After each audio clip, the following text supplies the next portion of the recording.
Get a gator that will get you where you need to go. Something you can get in and go with plenty of space. Be ready to tackle any terrain, large or small. When you choose Reynolds, you choose reliability. A guaranteed great customer experience and relationship from the moment you walk in. Come in and see for yourself or visit reynoldsfarmequipment.com. During Army basic training, I found out I had 7 herniated discs. Prescription pain medication led me to a heroin addiction. I entered Wheeler's program and learned life on God's terms.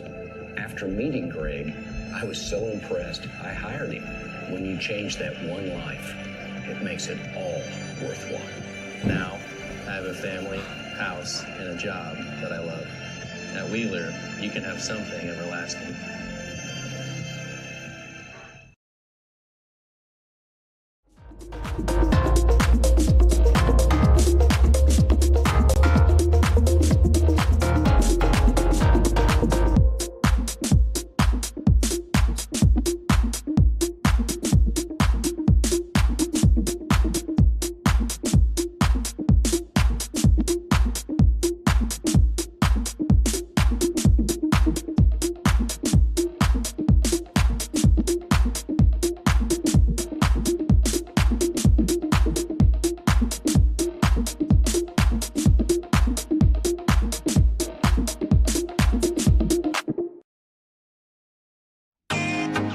Can't get to a computer? Then we've got you covered.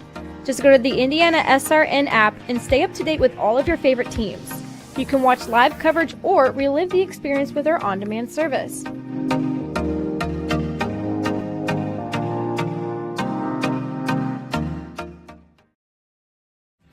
Thinking about what to do after high school? Consider a career with Boilermakers Local 374. As a Boilermaker apprentice, you'll earn while you learn. We offer excellent wages and benefits, and as part of our no-cost hands-on apprenticeship program, you'll learn from the best in state-of-the-art training centers and on the job. Become a union Boilermaker and get on your way to a great career. Find out more, visit www.local374.org or call 219-845-1000.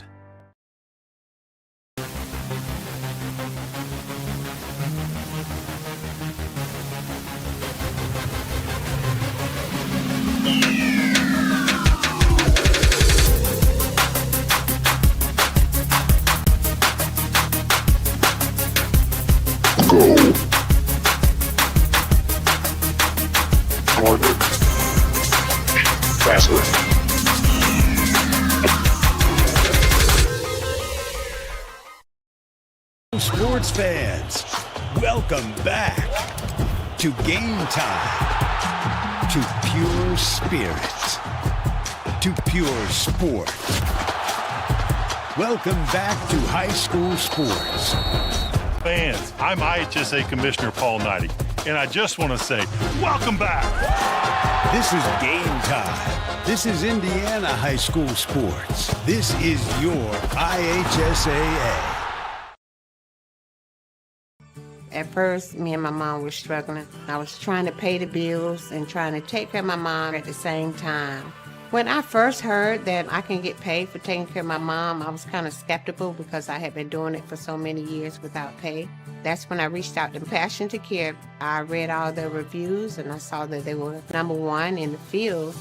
Passion to Care has really, really changed my life. Right now, I take care of my mom 24/7 thanks to Passion to Care. You want a piece of equipment you can trust, one that's easy to use. No matter the size of the job, you want to create a feeling worthwhile, something you can use for every job.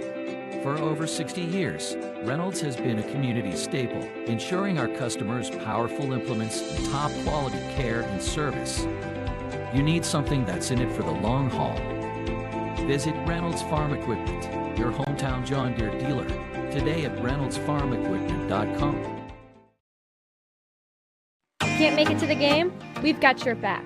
Just go to www.IndianaSRN.org and tune in to all of the live action or go to our on-demand service and relive your favorite moments.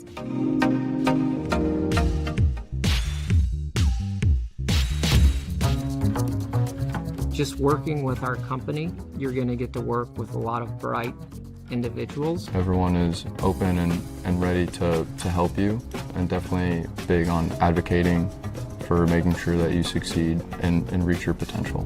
Everyone's goal is the same, to make the best products that we can for our clients and make sure that it is everything and more that it could be. What's kept me here? Our culture. We're genuinely a very great group of people. Everyone's just always willing to lend a hand. When I have a suggestion or a concern and I voice it, leadership actually hears me. As a consultancy, every person has a role and has something to bring to the table. There's just a lot of opportunities here if you're up for the challenge. Jump on board, be part of the fun ride, because we're going places.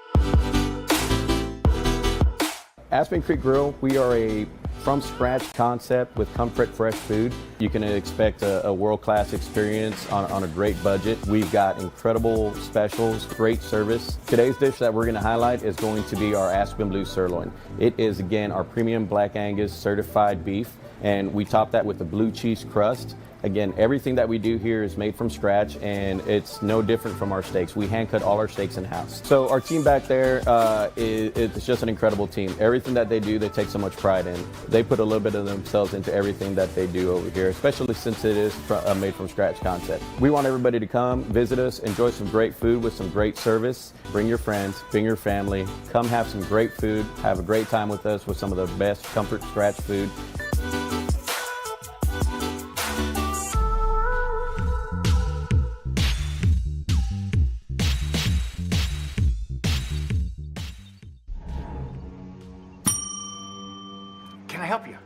Yeah, I'd like to order a hamburger, fries, salt, maybe a large vanilla shake. This is a trophy shop, can't you tell? You got carry out? Everything that you need, we have here at the shop. Very unique. You order today, carry out tonight, that's our version of carry out. All right, I'll take one of everything. Oh, that may take a little longer. We'll have it for you tomorrow night. I'll be back tomorrow to pick it up. We'll be waiting for you.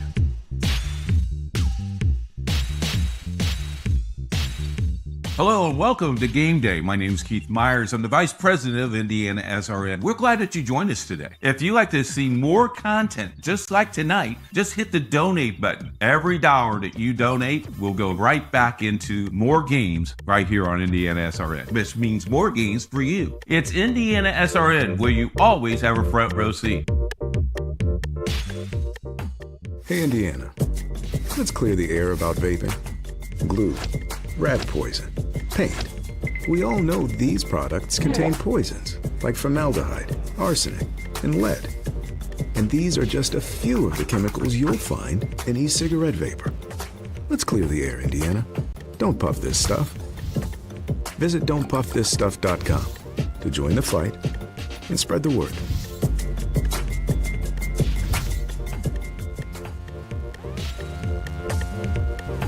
We encourage you to follow us on Twitter at IndianaSRN. Find upcoming games, video highlights, and much more. Follow us now at IndianaSRN.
Hello and welcome to Berea College in Kentucky for the Heartland Collegiate Athletic Conference Outdoor Track Championships. It's been an interesting day with weather, but looks like we're going to potentially start this meet.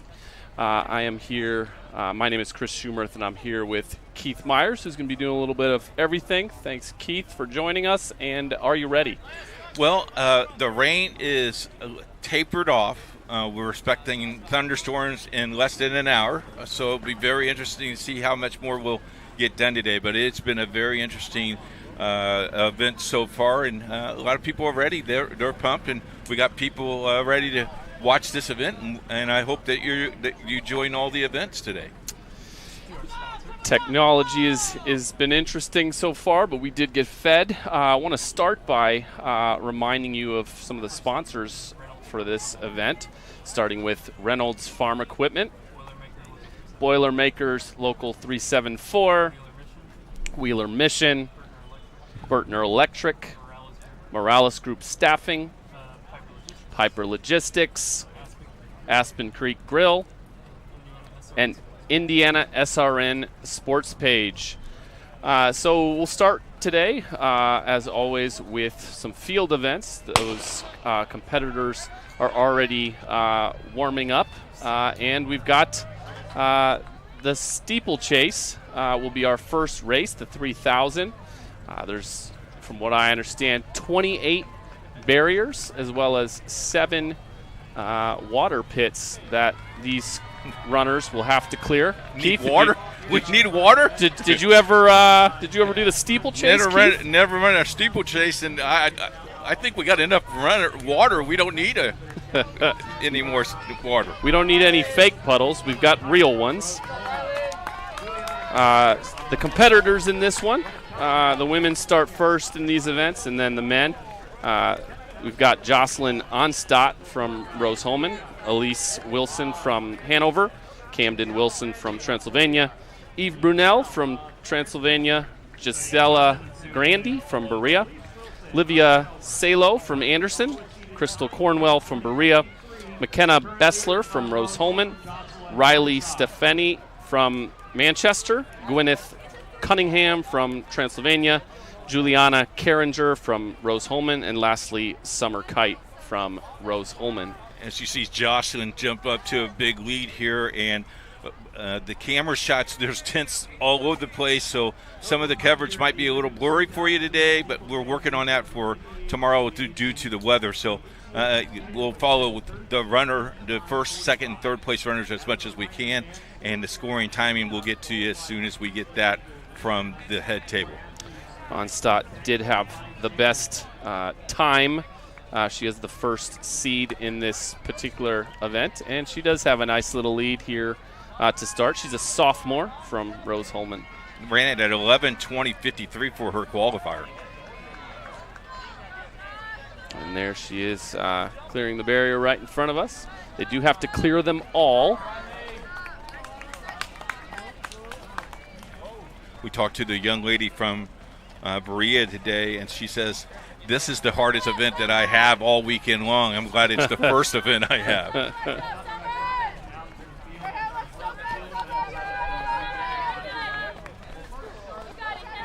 So they'll go 7.5 laps for this one. I was getting some clarification, it being the conference championships. Nationals are coming up for these competitors, but today's times and places are not going to dictate who qualifies for nationals. That's a season-long top 40 across the country will qualify for nationals.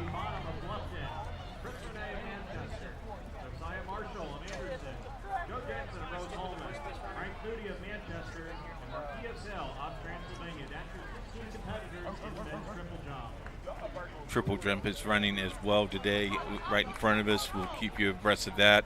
And pole vault's right across the road from us as well. And as soon as we get those results to you, we will pass those on to you. Chris, it's a pretty clear afternoon right now. I was going to say, we've got a lot of the Berea athletic facilities within our view. It's a beautiful campus. My first time down here. the HCAC conference. Most recent member, Berea College. They just joined for the 2024-25 season. They also, I think the women's won the indoor meet, if I'm mistaken. Yeah, so they did. On the women's side, it was Berea in first, Rose-Hulman second, and Manchester third. On the men's side, it was Manchester first with a tie with Rose-Hulman, and Hanover was in second. So we'll see if there's any parity from what happened indoor to the outdoor season. These spring seasons, they sure fly by at any level, but Division III athletics, no exception to that.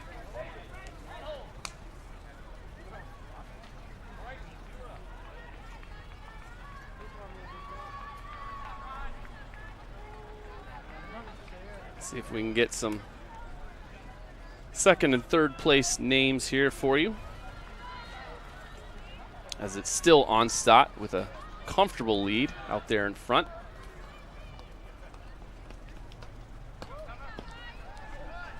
And as you go farther into this race, interesting to see how much the fatigue impacts the ability to get over the barriers. That's what makes this such an interesting race. With the overcast skies, that will help the runners. 69 degrees right now.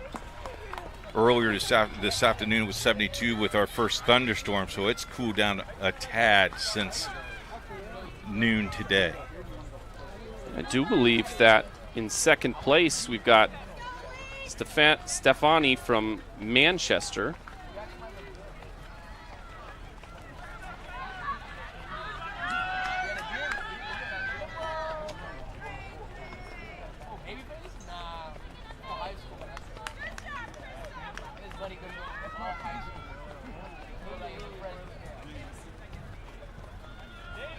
There you see the record was Aaron Miller from Defiance in 2016 with 11:09.96. Emmy. Didn't see the eye, sorry. Defiance no longer in the HCAC there, who vacated to make room for Berea. There goes the water. You see some puddles still on the surface a little bit, Chris. Again, you see the some of the competitors using that barrier to help them clear it as Onstadt gets ready to potentially lap a few competitors here. And again, it's Stefani here in second. And she was not the 2 seed, nor was she the 3 seed for this one.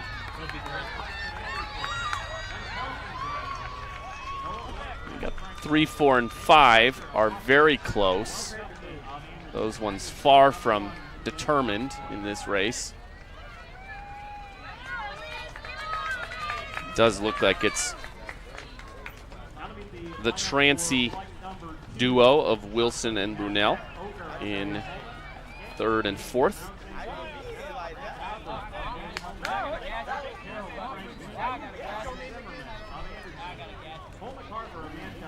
And then a third Trancy competitor, Cunningham, not too far behind her teammates. You see those early in the race. They clear these barriers with ease, and the longer it goes, the more difficult legs get heavy. It is to do that. And we do have a great view of this triple jump right in front of us. While we're at it, let's talk about who's in that. On the men's side, we got Bryce Chen from Rose-Hulman, James Connis from Rose-Hulman, David Mikabe from Berea, Dylan Hammonds from Mount St. Joe, Zion Clay from Berea, Joaquin Batista from Anderson, Declan Grosbeck from Rose-Hulman, Robert Russell from Berea, Alex Bauer from Hanover, Gentry Oliver from Manchester, Joey Bonham from Bluffton, Chris Renee from Manchester, Josiah Marshall from Anderson, Joe Jansen from Rose-Hulman, Frank Moody from Manchester, and Marquise Hill from Transylvania. Again, we see the Transy competitors here staying very tight. That is Camden Wilson and Eve Brunel. I have the sense that those two are used to running together. That is one of the fun things about competing in track and field, particularly those long distances, is you're often doing it with a partner every day, not just on race day. Do you have a favorite event in track and field, Keith? Yes. High jump. High jump. Yes. Okay. All right. I was a middle school high jumper. I never could understand it. My son was a high jumper and followed his career. That was not very good. There's Onstadt. She's just comfortable first. Yeah, she's just dominating this. She looks like she could do this for a while. I'm sure we'll see her again. And then we see Stefani from Manchester. Again, just really impressive in second. She was seated much lower than that, but she is cruising. And of course, the thing you don't know about seating and times is injury related. So, just because someone's lower seated, that might be an earlier in the season indication rather than today's readiness.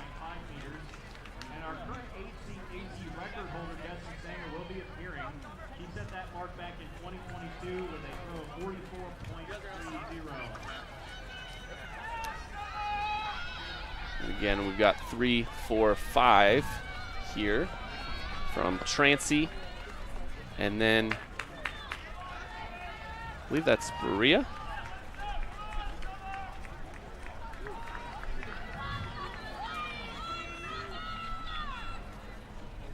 Check that. That's Elise Wilson from Hanover. I believe in 5th place.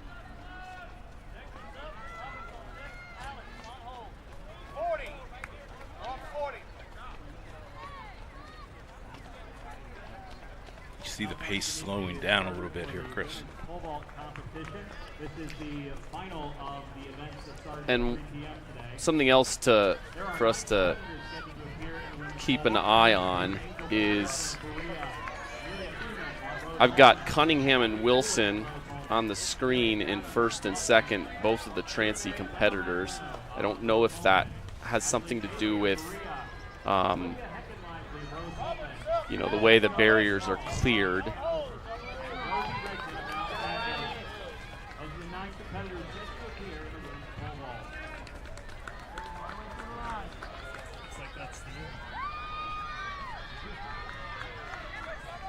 We do have the first couple competitors finishing. And it is Onstadt in 1st, and then Stefani in 2nd, as we had been calling. Cunningham coming in 3rd for Transy, and then Wilson behind her.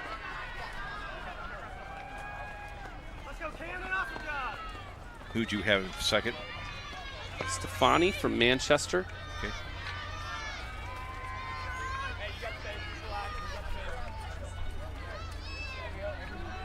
The time is 11:39, is that right? 11:39:17? 11:39 for Onstadt.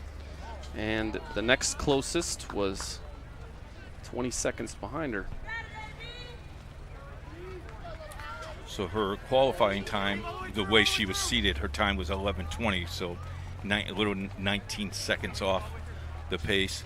That could be the weather. Could be a variety of a lot of things. It's sticky out here too. It's very warm, really warmer than I expected it to be. So the track looks reasonably decent shape. We'll see some of these other events if that looks to be the case. But as much as it has rained today, they must have built this thing in a way that that works because drain, baby, drain. Right? Yep. So got a few more competitors out there finishing up. We've got Elise Wilson in 5th place from Hanover. That's 12:45 was her time. Brunelle Eve from Trancey in 6th. Kite Summer from Rose-Hulman in 7th. Crystal Cornwell from Berea in 8th. And her teammate Gisela Grandy from Berea in 9th.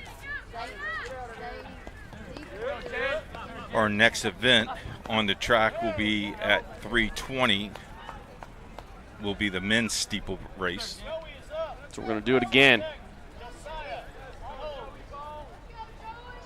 You know, I was never a distance runner, but I tell you, if there was anything that was going to turn me off from distance running, be like, let's put some hurdles in the distance race. And a puddle. 1 or 2 puddles. And if you fall, just take a bath.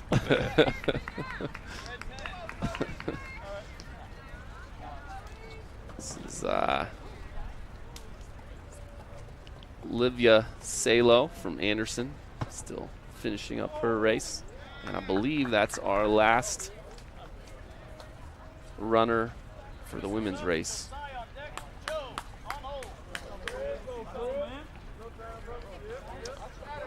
On the men's side,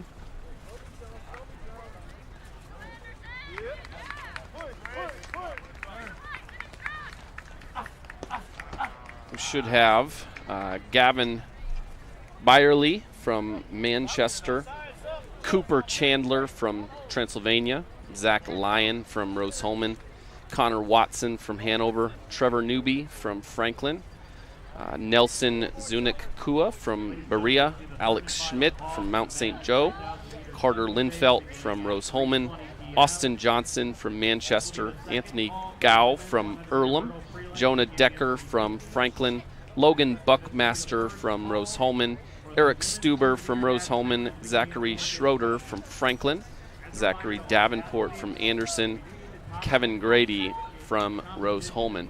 Interesting to see how much these stated times matter. I would think with the way the weather is, we try to get everything we can get in today. But yeah, I don't think they're going to consult us on that.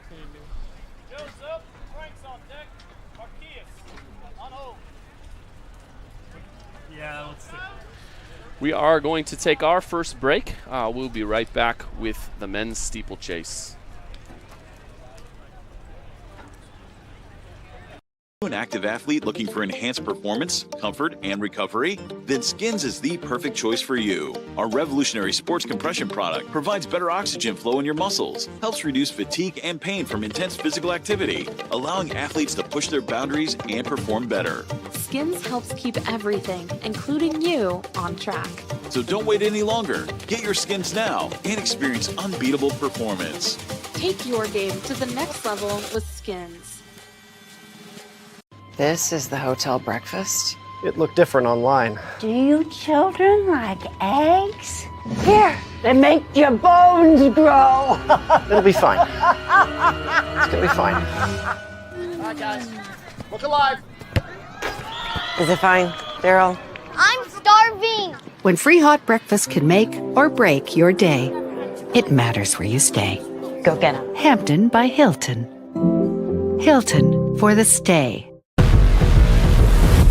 Are you ready? To climb higher. At Mount St. Joseph University, we think you are. With new state-of-the-art facilities, expert coaches and mentors, our top-ranked teams will provide the perfect challenge to test your skills. But it's not just about winning. It's about becoming the best version of yourself. That's what we're all about. Here at the Mount.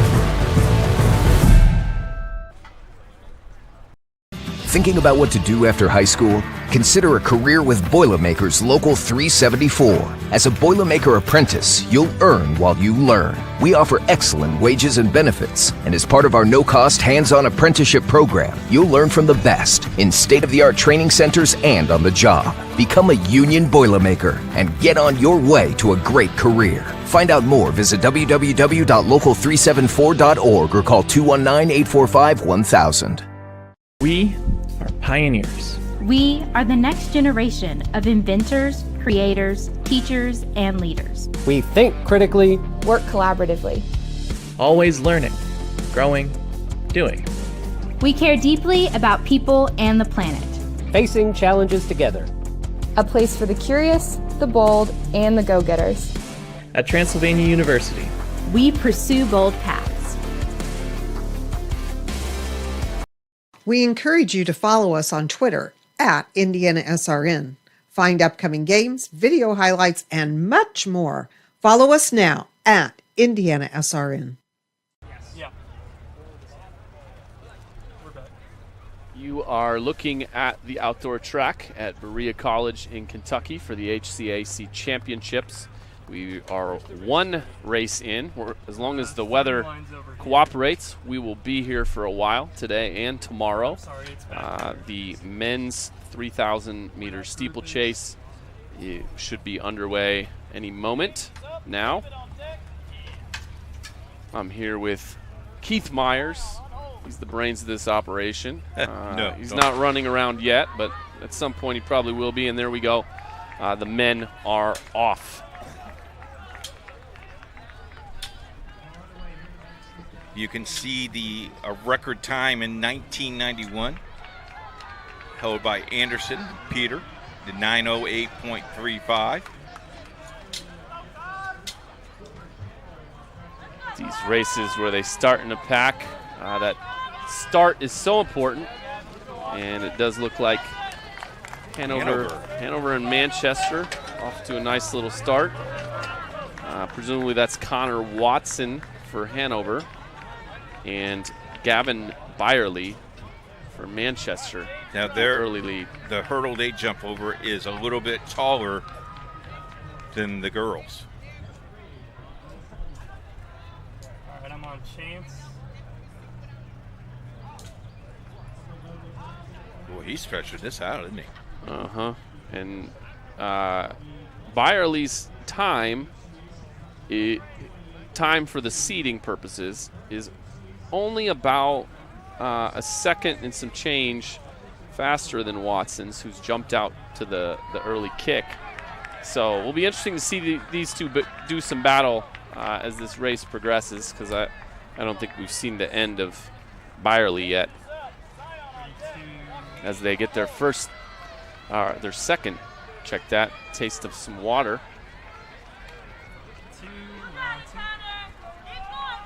Yeah, that seems like an injury risk, I would think. But they don't seem fazed by it.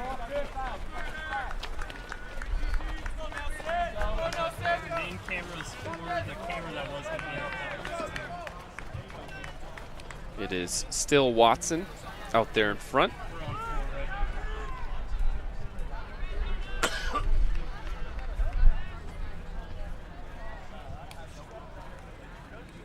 There's about 6 or 8 of them out in front who look like they're going to make a play to compete for this thing.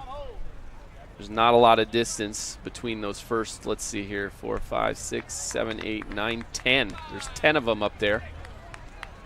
So depending on who's got the best late legs, it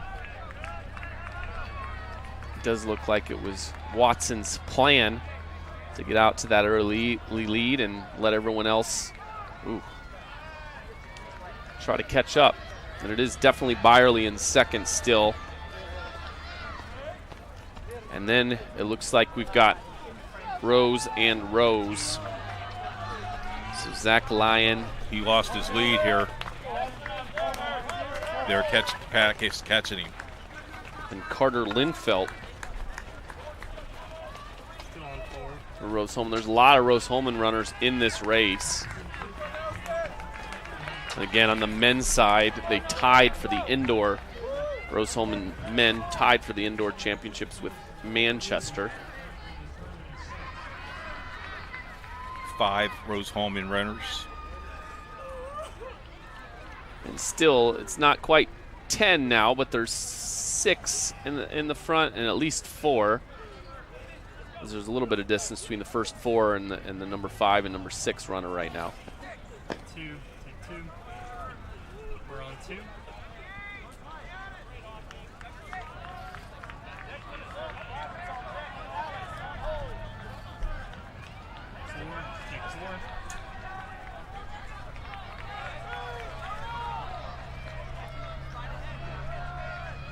We do have some women's pole vault getting started over there after we get a look at these runners. We'll talk about who those competitors are. It's still Watson from Hanover out in front. He's right in front of Byerly. He's got 2 Rose-Hulman runners in 3rd and 4th right now.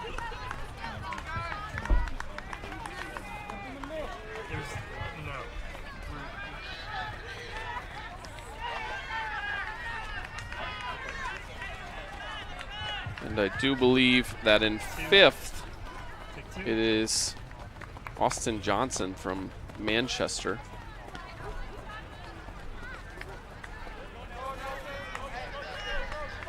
So as I said, women's pole vault has started over there. We have a decent look at that as well. And there aren't a ton of them. Angel Patterson from Berea is the 1 seed. Amelia Thyman from Rose-Hulman. Natalie Olick from Rose-Hulman. Amelia Adams from Bluffton. Maduano Lima from Rose-Hulman. Ashley Bailey from Berea. Olivia Hecken-Lively from Rose-Hulman. Sophia Goins-Small from Hanover. And Josie Rigdon from Mount St. Joseph's. And Watson is still in front, but boy, is Byerly pushing. Looks like they're pacing each other, doesn't it, Chris? Yeah, and you know, it doesn't matter right now which one is in front. What matters is who's something in front left. At the final, yeah, who's got something left. And by the way, there's a 3rd runner that's right with them too, from Rose-Hulman. So it's going to be at least a 3-way race here down the stretch. Still Watson out in front.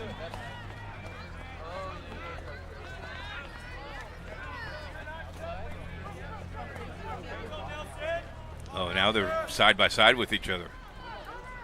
This is a fun one to start the day with. Watson got great footwork there on that barrier to stretch that back out to a little bit of a manageable lead. As now Byerly has fallen back to 3rd. He is the 1 seed in this race.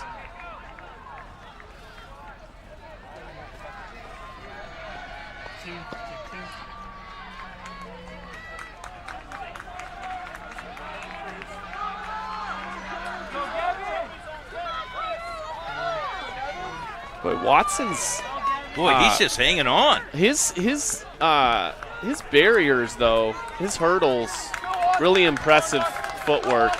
And then it's the distance running where he starts to fall back a little bit, which is really interesting. Yeah, now he's in 3rd. Go ahead, Keith. He seems like he clears the barriers a lot better than everybody else. Yes. But now the Rose-Hulman young man has now taken up, and he looks like he's taken off. Yeah. And that's Zach Lyon, we believe, out in front for Rose-Hulman. And Watson has fallen back to a significant 3rd. There doesn't seem to be anyone really challenging his 3rd, but right now it has started to look like a 2-person race for that 1st spot. And I'm sure these conference runners, I'm sure they know each other, what their tendencies are, you know, how good their kick typically is. You can hear the crowd cheering him on. Look at it. Listen to that. Just came past us. And he's pushing it. 1 lap to go. Bell lap. Watson back in third.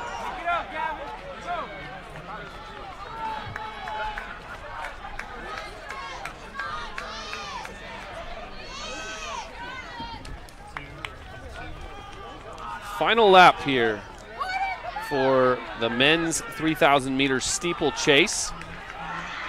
It's Zach Lyon in first for Rose Holman. Gavin Byerly is actually passing him. And he was the first seed in this race, so he may get the last word here, although Lyon doesn't seem done yet. And everybody here is watching this finish. Oh, this could be close. This could be close. There's an energy here. Byerly seems to have the better kick. And he doesn't know how far behind his second place guy is, but he's got some comfortable room to finish. That's a great effort by those two guys. What a kick.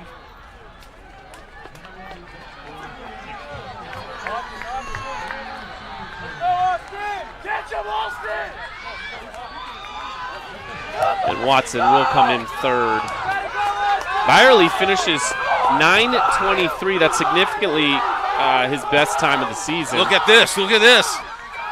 We got another competitive finish there between a Manchester runner and a Rose Holman runner. So unofficially what I have is Byerly for Manchester first, Zach Lyon second, and Connor Watson in third is what I have unofficially. And that may be my fault. The screen in front of me has that second place Carter Linfeld. Okay. Both Rose Holman runners. And that is Connor Watson in third from Hanover. Okay, so Connor Winfield is the second place runner. My apologies. And something for us to watch all day is those Rose Holman and those Earlham jerseys look almost real similar. So tough to determine which one is which. We'll have to watch for that RHIT. That's pretty glaring for the Rose Holman runners. And we do still have some men's runners on the track finishing up. The enthusiasm is here definitely today. Some energy building, and we all kind of waited around today and wondered if anything was going to happen, and then when they finally said yes, it was just a mass flocking to the track. Congratulations to our crew, because I tell you, Nick and the guys, less than 35 minutes setting up where we are, and it's a fantastic job, fellas. We appreciate it a lot. It's been a long day for these guys. Pizza's going to taste good tonight, Chris. Is that what it is? It's pizza. What's the pizza spot in Berea, Kentucky? I forget the name. I'm sure Nick knows it.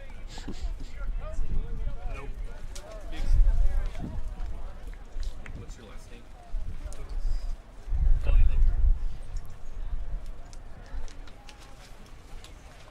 You guys want to take a break? We do have a pause in the action here, so it's a perfect time for us to take a little break, and we will be right back.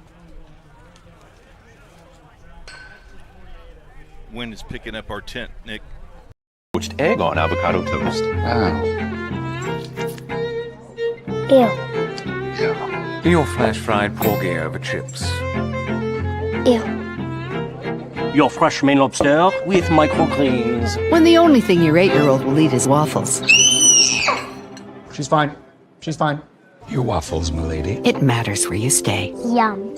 Enjoy. Thank you. Hampton by Hilton. Hilton for the stay. A good engineer, a good mathematician, a good scientist can identify problems. But in order to be a great scientist or engineer, you've got to have curiosity and you've got to have creativity, and that's what's going to set you apart. You can't teach curiosity. You just need to encourage your student to be curious. Curious in anything that they do. Curious so that it brings out the innovations, the new ideas.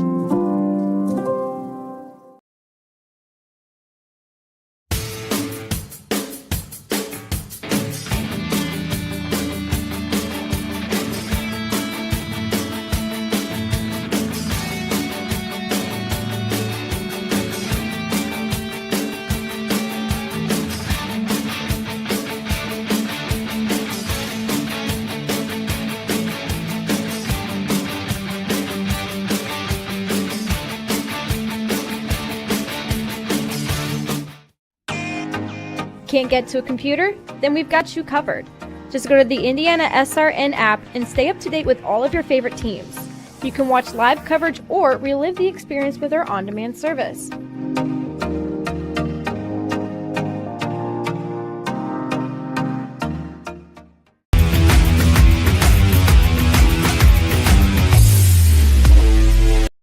Thinking about what to do after high school? Consider a career with Boilermakers Local 374. As a Boilermaker apprentice, you'll earn while you learn. We offer excellent wages and benefits, and as part of our no-cost hands-on apprenticeship program, you'll learn from the best in state-of-the-art training centers and on the job. Become a union Boilermaker and get on your way to a great career. Find out more, visit www.local374.org or call 219-845-1000. We are pioneers. We are the next generation of inventors, creators, teachers, and leaders. We think critically, work collaboratively, Always learning, growing, doing. We care deeply about people and the planet. facing challenges together. a place for the curious, the bold, and the go-getters. At Transylvania University, we pursue bold paths. We encourage you to follow us on Twitter at IndianaSRN. Find upcoming games, video highlights, and much more. Follow us now at IndianaSRN. Calling officials cheaters or corrupt? Insulting referees. Threatening officials. Berating young umpires, learning the ropes. Violent language in the stands. Screaming at a referee in the parking lot. It's not a game.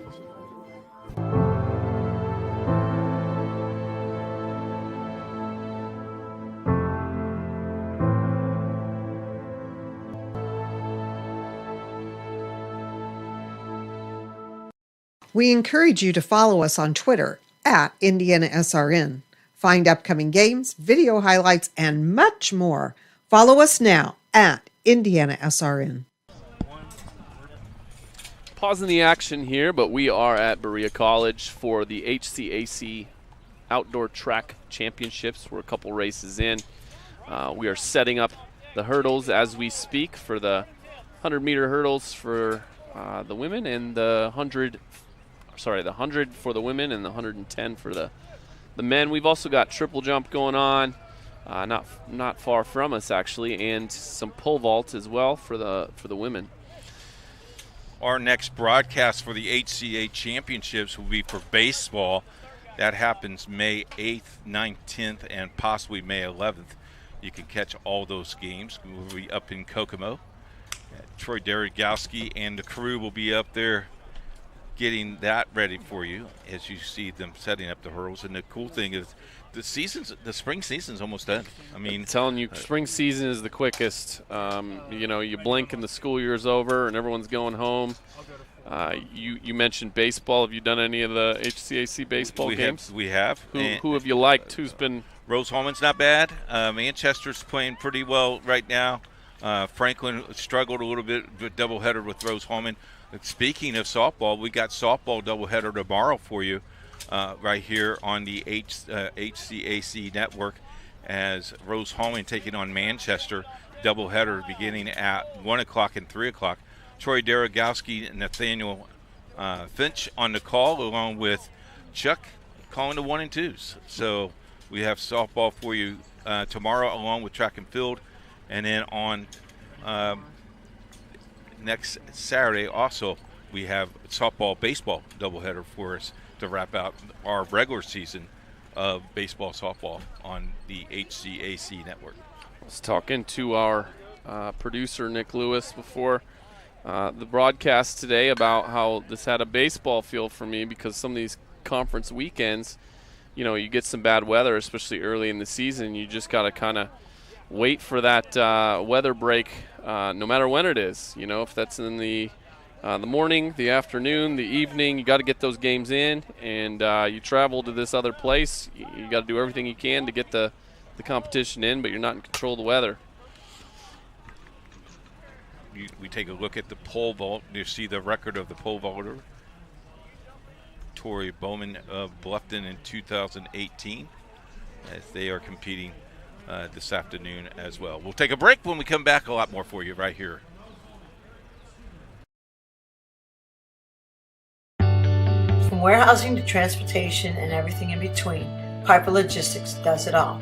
Centrally located, Piper Logistics has 2 warehouses in Indianapolis and a warehouse in Cincinnati, Ohio.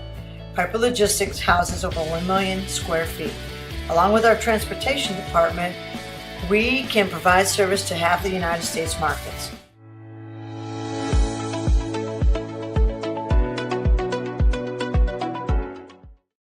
We encourage you to subscribe to our YouTube channel, IndianaSRN. Hit the bell to get notifications for upcoming games and more. Watch as many games as you want, as many times as you want.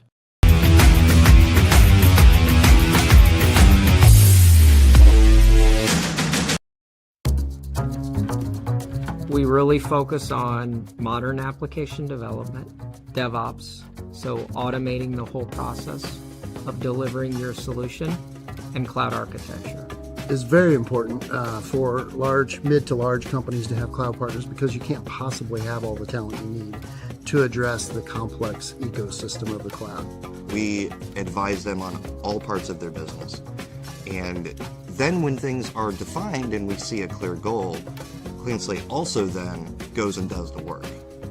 We have a team that is very passionate about what they do. We love to solve complex problems, and there's a lot of companies out there that will avoid, getting involved in those things, and I think that's why clients like to work with us.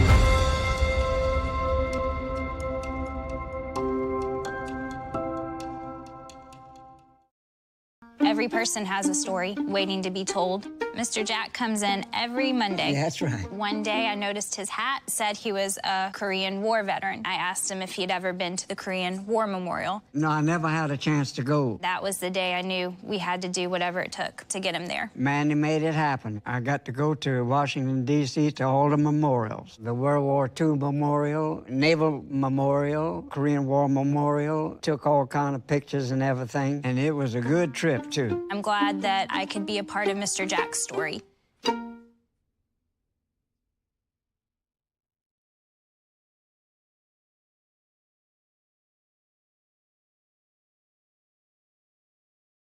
We encourage you to follow us on Twitter at IndianaSRN. Find upcoming games, video highlights, and much more. Follow us now at IndianaSRN. We encourage you to follow us on Twitter at IndianaSRN. Find upcoming games, video highlights, and much more. Follow us now at IndianaSRN.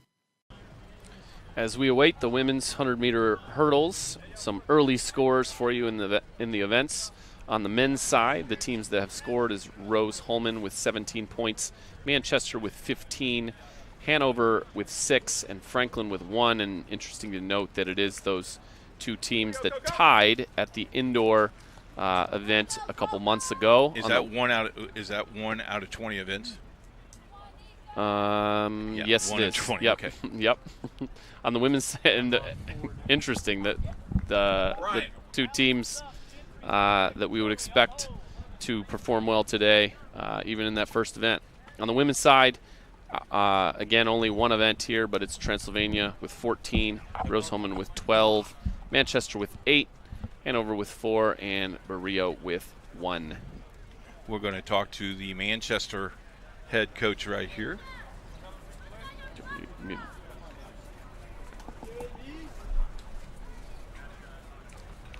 Gonna switch microphones. This guy's used to it. Sorry. Take that for you. Nice hat. Can I have the hat? It's a black hat this year. Talk a little bit. First of all, rain go away, right? Right. We're super fortunate. I wasn't sure it was going to get started today. I thought we were going to start with a lightning rain delay, and so far, it's amazing temperature, especially down in Kentucky. It could be super hot. It could be, lightning, tons of wind, and right now, 69 and cloudy. Yeah. Heck yeah. Yeah. Okay. If we do get inclement weather, we'll move some things back. I know you're on the committee. We'll know late night. We'll keep people posted on the HCAC website. But a great event, and it really, considering how much rain we had 2 inches of rain earlier today, the field has taken the water, and the track is close to being dry. Yeah, my hat's off to Berea College. It's hard enough to host. You've done it a couple times. I've done it a couple of times. Yeah. Hard enough to host this thing. It's extremely hard to host it the first year you're in the conference, and then you throw weather that complicates it. And their staff has been amazing. They've gotten everything ready. They've been able to adjust. The games committee can make decisions and change things around to keep the meet flowing or keep people safe, but it's up to them to make sure it happens. So they've got their work cut out for them, and so far they've been doing an amazing job. Talk a little bit about the committee. How many people are on that committee? You talk about rules. You talk about climate, weather, all those things. Talk about that committee.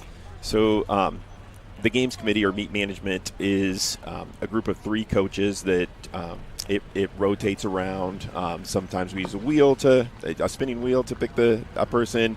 Sometimes it's the senior most member of the conference, and which would be you. Which would be me. Now that Larry's gone. Yeah. But hopefully it is the last 2 people to host an outdoor championship. They're typically on it, and then we usually pick a random one. And then we have an alternate as well in case we can't come to a complete forum. If somebody's, if it's obvious it gives a team advantage and that team's coach is on the committee, they're going to step away. And that's what I love about our conference. Makes it even. Yeah. The cool thing I like this, I think this is our 4th year with you guys. Have had different roles sitting up here. Now the award center is way far away, so this year the award winners have to come see us. Oh my! But we'll get that taken care of tomorrow. But thank you so much for allowing us for the 4th year. We enjoyed it. I tell you what, this crew, I'm telling you, you do such a great job.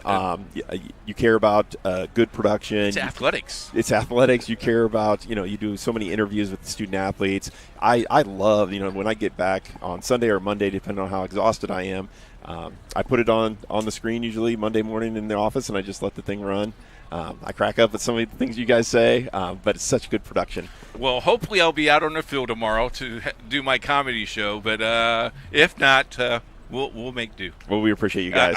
I hear we're roommates tonight. Your team and our team is at the same place. Yeah, I think our relationship just went up with that comment. We could close the pizza barn. Thanks, Coach. I appreciate you. We'll take a break. We'll be back for the hurdlers right after this. Myers, Vice President of IndianaSRN. Thanks for joining us. Do you know IndianaSRN broadcasts 350 games a year? All sorts of sports? Yeah, we do. Hard to believe, isn't it? IndianaSRN loves to put student athletes first on our website. If you're a business out there, we probably could help you too. Contact us at coach@indianasrn.org. Grandma from out of state thanks you. Mom and Dad who can't get to the game thanks you as well. In fact, our athletes watch the games over and over again. Our military has enjoyed the games as well. So sit back and enjoy the game. It's IndianaSRN.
hopefully just in time here for the 100-meter hurdles on the women's side. That was Brian Cash Dollar before the break from Manchester. Good guy. Was with us. He seemed to be, more impressed with our production team than our broadcast team. That is Manchester and Anderson fighting for that first and second spot.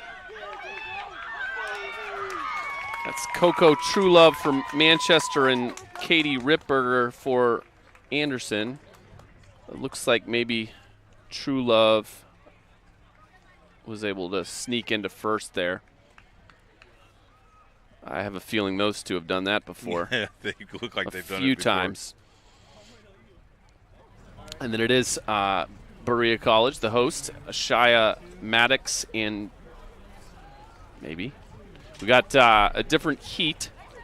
So there are 2 heats here for this particular event on the women's side. There will only be one on the men's side, but we will get one more race on the women's side.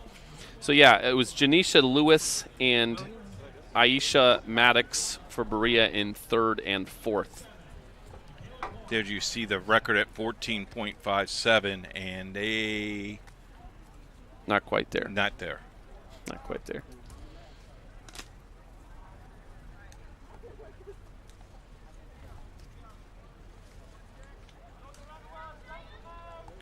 The competitors in this second heat for Transylvania, it's going to be Peyton Tan. For Hanover, it's going to be Natalie Day. For Rose-Hulman, it's Irene Lima Maduno and Narinda Samukula. And for Earlham, it's going to be Sophia Karash. And for Anderson, it's going to be Michaela Korn.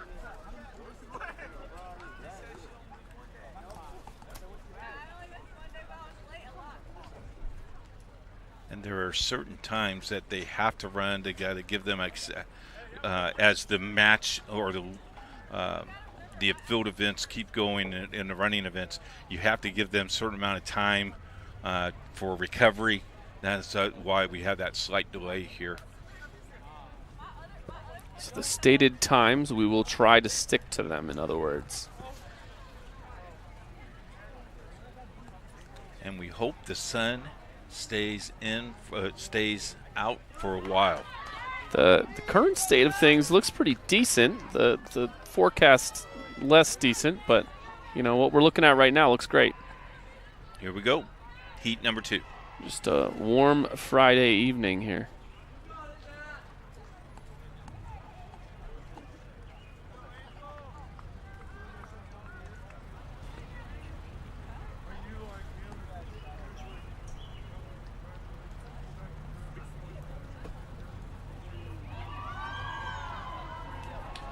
Should get a gun here in a moment. There it is. And it looks like Rose-Hulman out in front with a Hanover and coming in second. Wow. Dominant.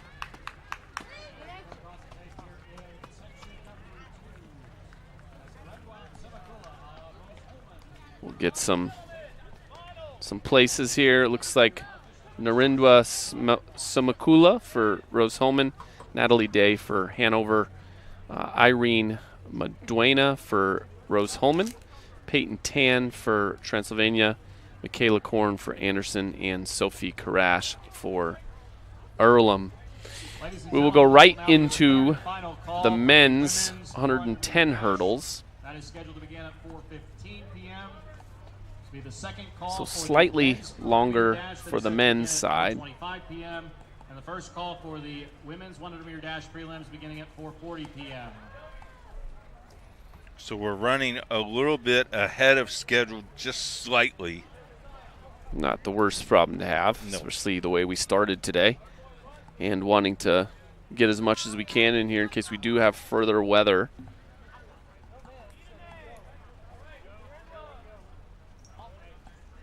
This is Berea College's first time hosting this event because it's their first season in the HCAC conference. The HCAC conference started under a different name, 1987, Keith. Only Indiana schools at that time, 6 of them. And then a lot of that changed in the late 1990s. But Berea did not join the conference until 2024. And here we are. So we're not going to run the men's hurdles. I think they're going to run the 400-meter dash, if I heard correctly.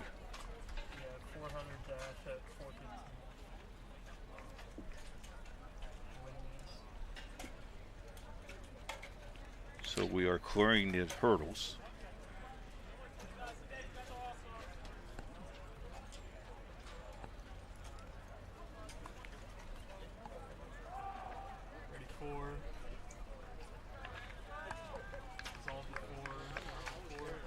For the women's 400-meter dash, we do expect 3 different heats.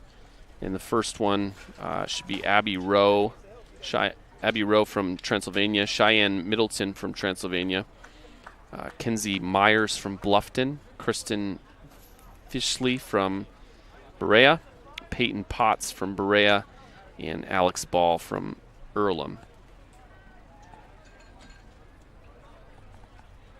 I'm not sure what happened to the men's.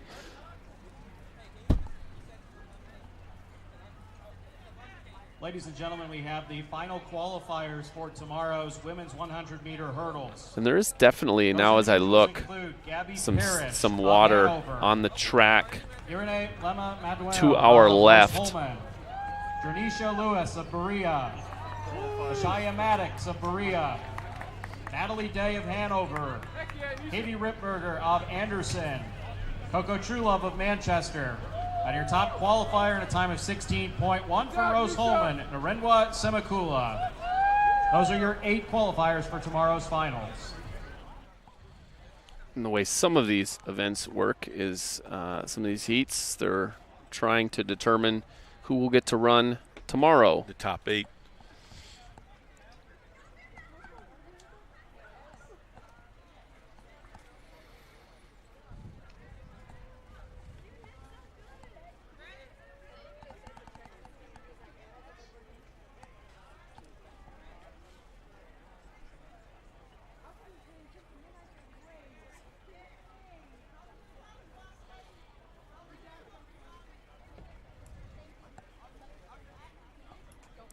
.400-meter, one of those events, again, that I stayed away from. But it's kind of a long sprint is what it is. 1 lap around, and you got to have stamina, but you also got to be able to compete as a sprinter. So one of those in-between events that is just brutal if you are competing in it.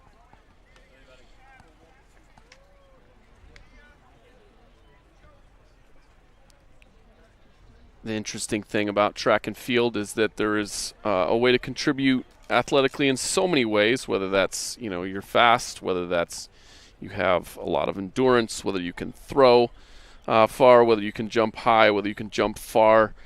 And this is one that combines a couple of those different areas. You got to be able to endure here, and you've got to be able to run really fast. It's definitely a both. In this particular event.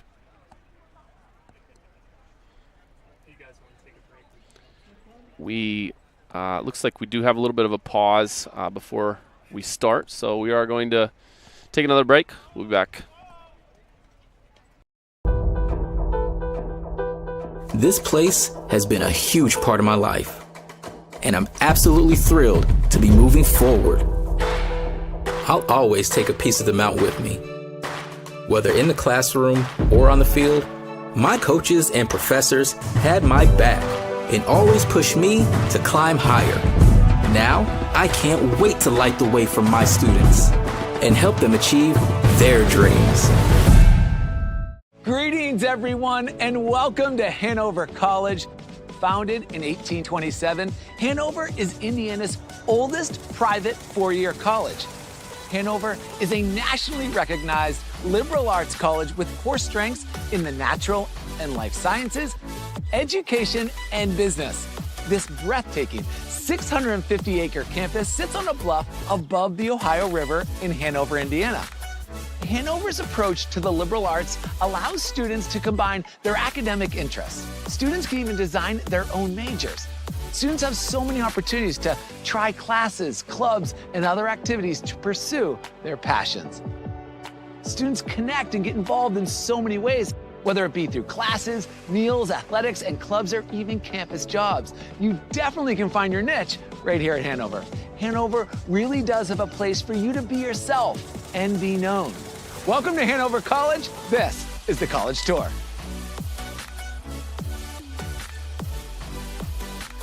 Now it's just up to you to go visit the campus. Go Panthers.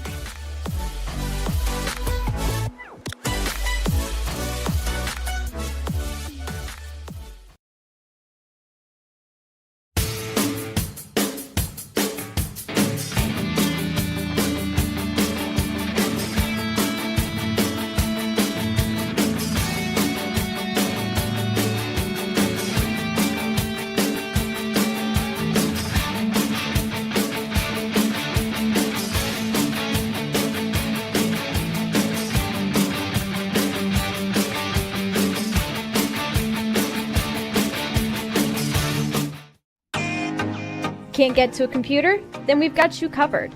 Just go to the IndianaSRN app and stay up to date with all of your favorite teams. You can watch live coverage or relive the experience with our on-demand service.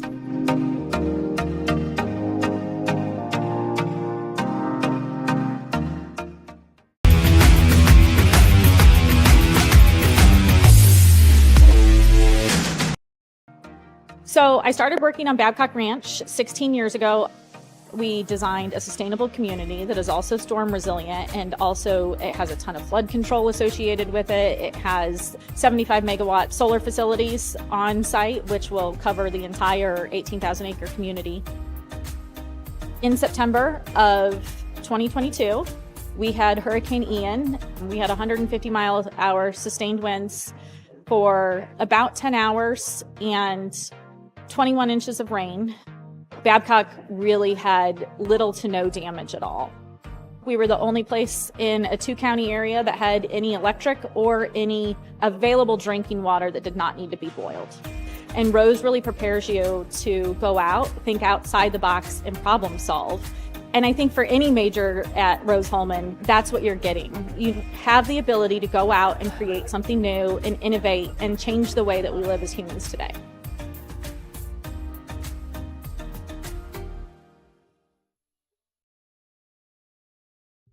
At Morales Group Staffing, we are all about building better futures. And during these times, we are working hard to put people to work. We are now hiring for hundreds of jobs with pay up to $17 an hour. Visit our website at moralesgroup.net or text JOBS, JOBS, to 317-472-7600 to apply now and get hired today.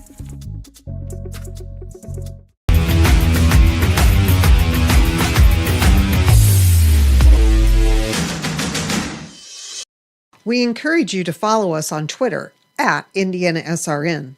Find upcoming games, video highlights, and much more. Follow us now at IndianaSRN.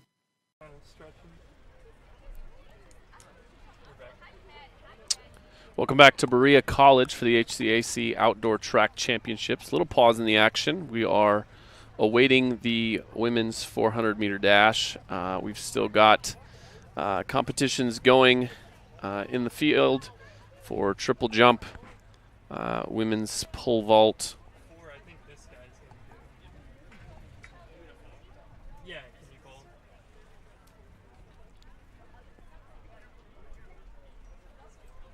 As we watch, I think has to be an Anderson competitor here. Well, that orange, the Ravens. I'm just amazed athletically at that sequence. You know, if I fall like that, you would have to call the ambulance. I'm more concerned about like the potential impact on like hamstrings and that kind of thing, where you're sprinting and then you slow down a little bit, but you're still trying to jump forward. My goodness, the amount of athletic prowess that is required of that particular event. Shout out to the performers. Let's put it that way. It's nice to be 18, 20 years old. Okay. Yeah. Troy Daragowski is listening to us today from Indianapolis. He says, it looks marvelous. It's not bad. It's not bad out here. Even that sand, which we're jumping into, as we see a Manchester competitor. Apparently didn't like his finish there. But yeah, that sand doesn't look too wet. It was uncovered. It was I'm covered sure it was covered for a few hours. I'm sure it was covered. We did get drenched pretty good today, and you can see that in at least one part of the track that I can see on the start of what would be the final 100 or so.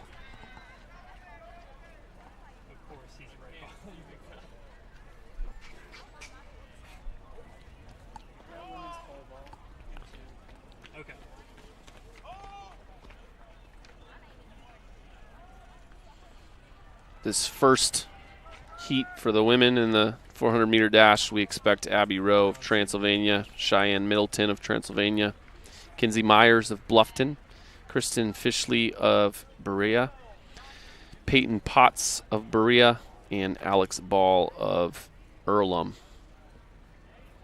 They are lined up on the far side.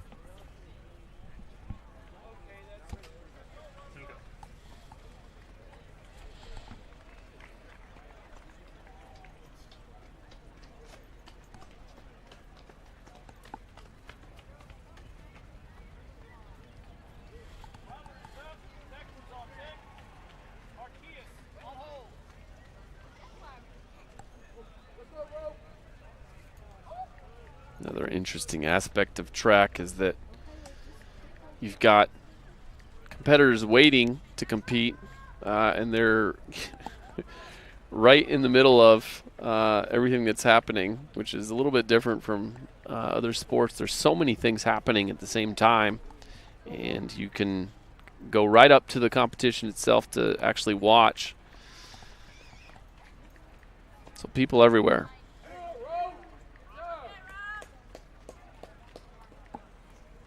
There's a shot of some pole vault.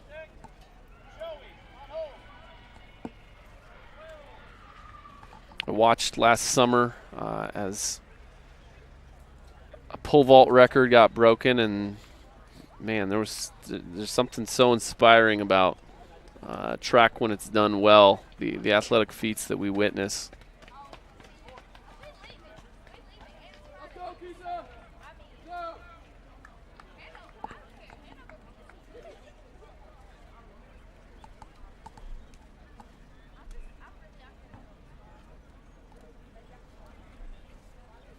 Again, we're trying to stick to a schedule, which is why we don't see any races taking place at the moment.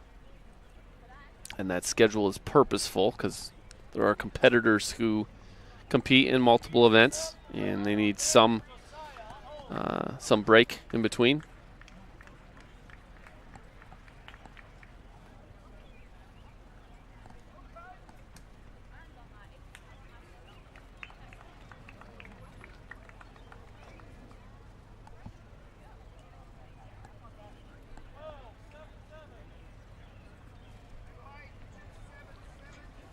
Tomorrow morning schedule, unless it changes, we will rejoin you tomorrow around 10:30, 11:30 or 12 o'clock. Again, we'll have to wait, get those directions from the HCAC directors and the host school to see where that is, to see how the weather will change that a little bit. We are expecting sunny skies tomorrow and in the mid-60s. Are we really? It's supposed to be sunny tomorrow? Yes. Oh, that's great. Second call, men's 400-meter dash at 4:25. I knew it was going to be a little bit rainy, but honestly, I thought it was going to be colder than this. Well, the weather forecast has not been accurate as well today. There's green on the radar around us, but it's fine where we're at.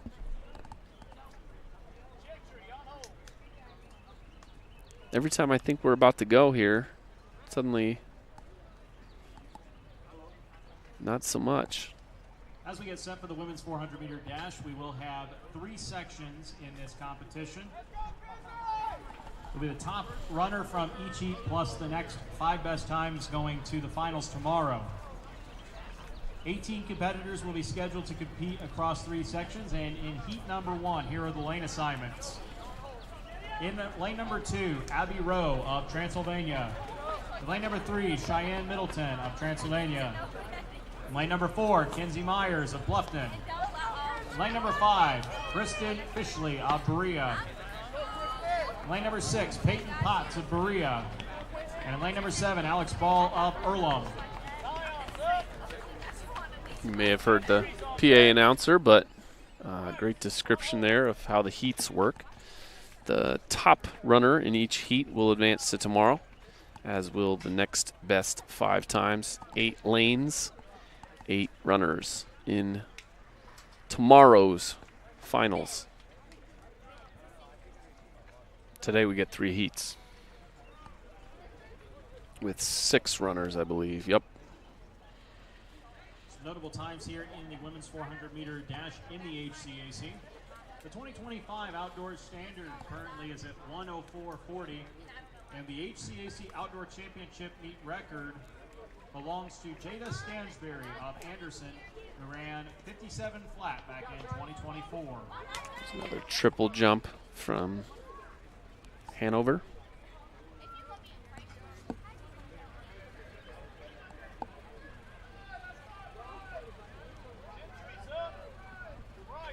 Who's that, Berea?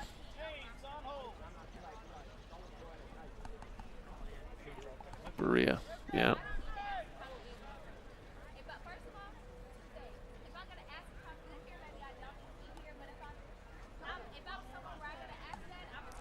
Berea, Kentucky, not that far from Lexington. Also not that far from Red River Gorge. Have you ever been there, Keith? No. Oh, you should go. It's one of these times you come down here to Berea. Nice place for a hike.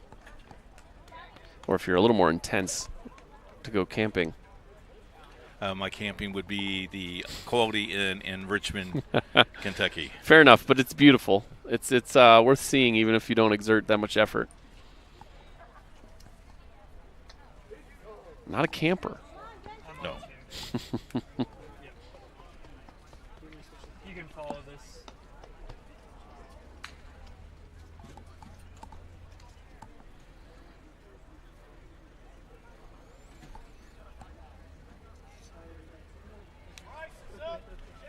We did miss an event there, which is probably contributing to this longer pause. We were expecting a men's 110-meter hurdles, which didn't go. And now we're awaiting the women's 400-meter dash, which is scheduled for 4:15, and we're right about there. So it should be momentarily here.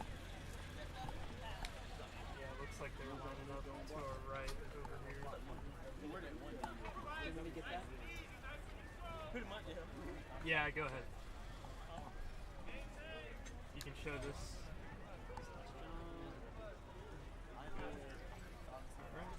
I'm on forward, go on over there too.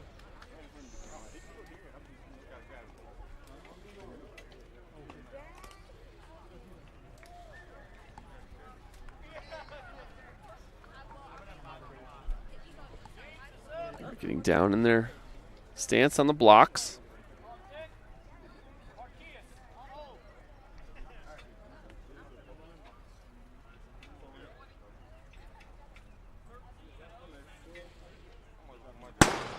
And they're off. 400-meter dash, 1 full lap.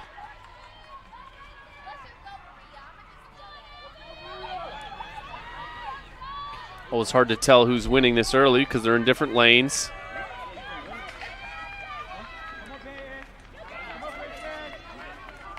Of course, that matters.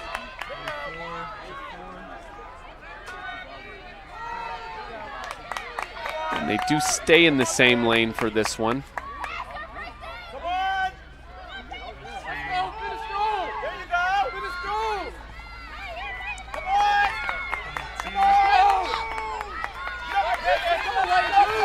And here they come for the final 100. That's Rowe in first, right behind her. Great finish.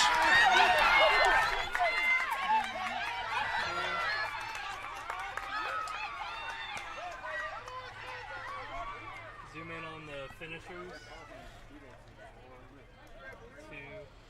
And that was Kristen Fishley for the home team, Berea College, who snuck by at the end.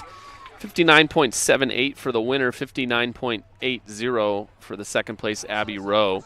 Peyton Potts from Berea in third, Cheyenne Middleton for Trancey in fourth, Kinsey Myers from Bluffton, and Alex Ball for Earlham. So at the very least, we would expect those first two will be competing tomorrow.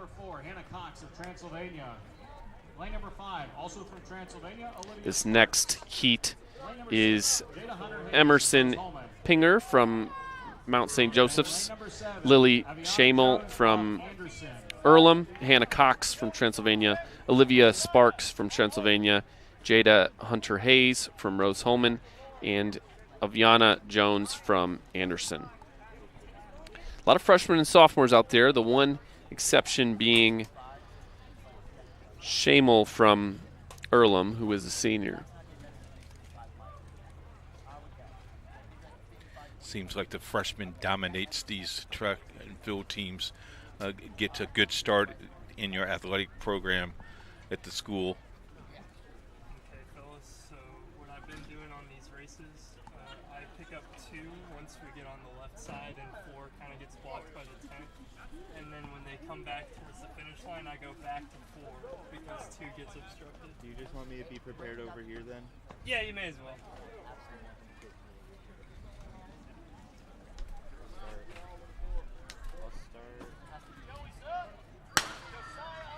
And heat number 2 is off.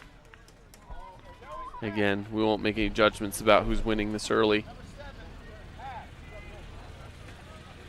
This heat is a little bit faster than the first heat. A lot of maroon up there in front. Again, there are 2 teams here today who wear some version of the maroon. Rose-Hulman and Earlham.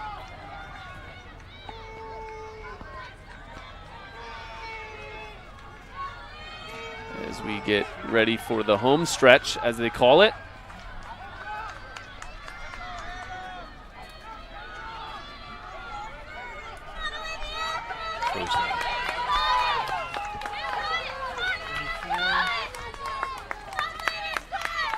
Hannah Cox for Transylvania.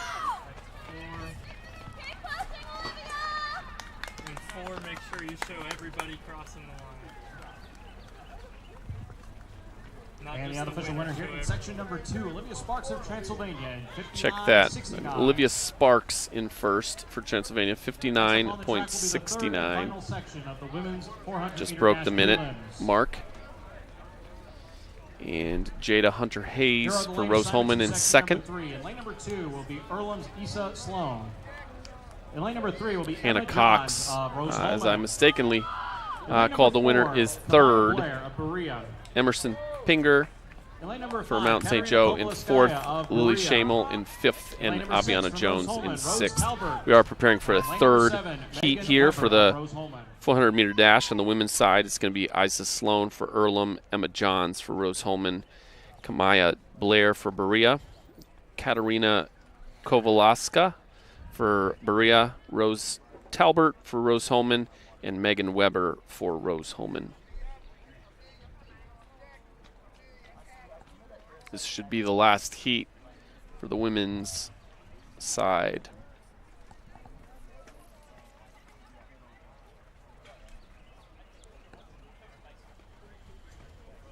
And lots of that maroon in this last one. We've got an Earlham runner and 3 Rose-Hulman.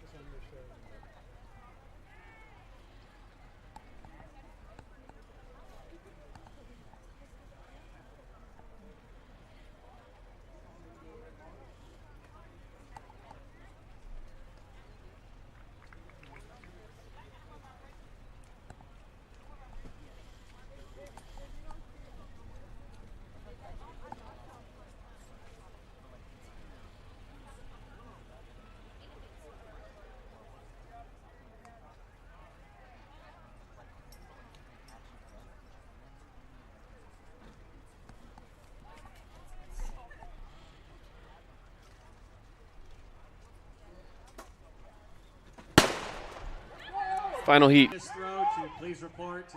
Great start on the outside. They are ready for you at the cage. Thank you. Those Berea runners are pushing that first place. Berea in second and third at the moment.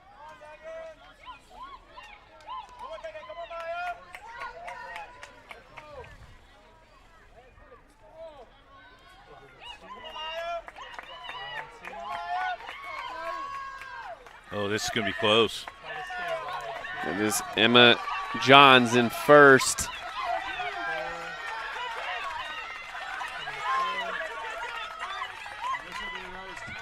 Rose-Hulman leading the way to the tape. And that will be section number 3 of the women's 400-meter dash. Yeah, that's good. All right.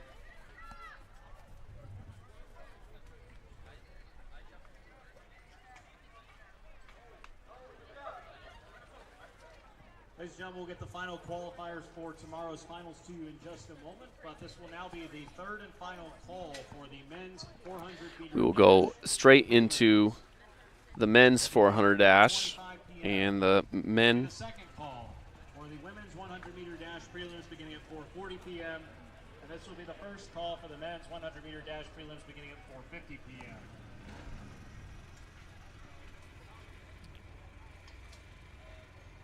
The men will also have 3 heats in this event. For the women's edition of the 400-meter dash, we will have 3 sections here in the men's edition. We will follow the same format. The top runner from each heat, as well as the next. For the women, we did have Rose Talbert in first, Kamaya Blair in second, and Katarina Kowaleska in third. We had Jaden Enderle of Hanover in lane number 1. Elijah Stiers of Anderson. Lane number 3, Emery Gannett of Rose-Hulman. Lane number 4, Logan McIntosh of Franklin. Lane number 5, Dale. And lane number 6 from Bluffton. Roster 7, Don Papa Fall of Earlham. And in lane number 8 from Earlham, Babajan Bagarich.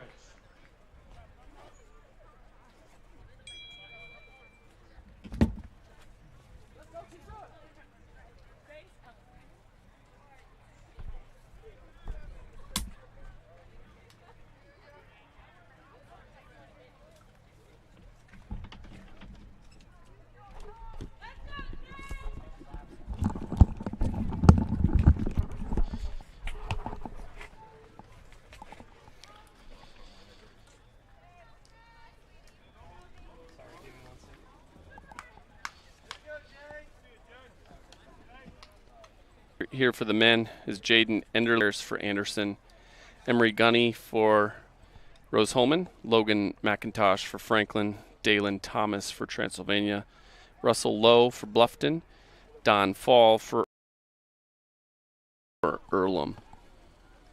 This is a pretty quick heat here. 51:36, the best time.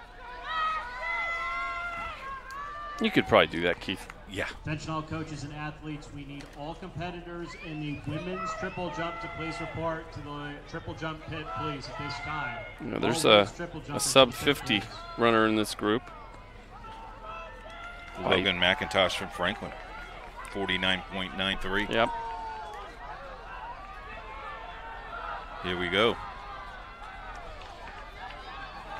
And he appears to be in second. Logan does. Although it is going to be a race down the finish here.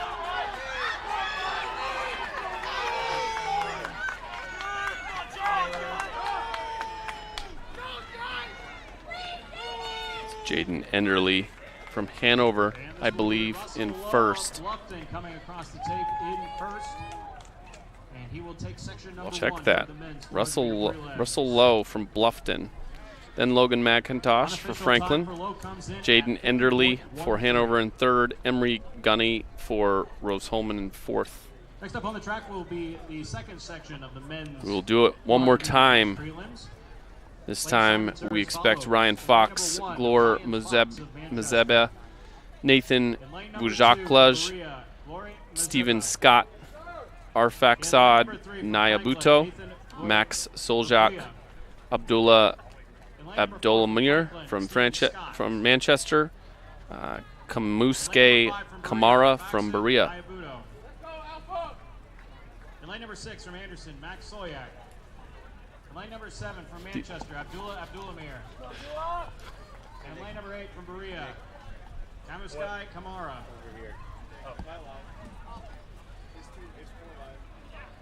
Yeah.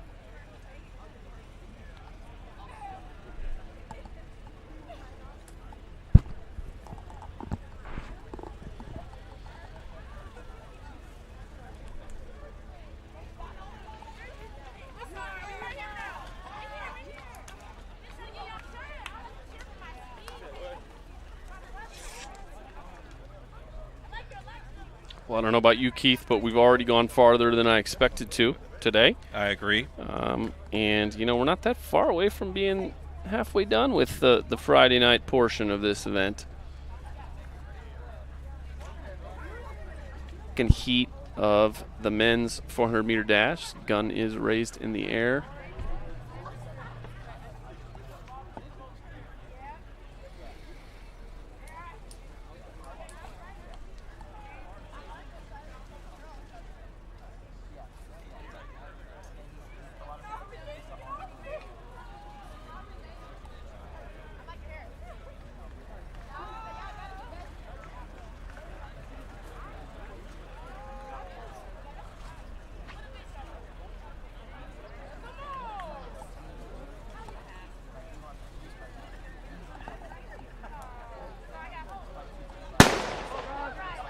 Heat number 2 for the men.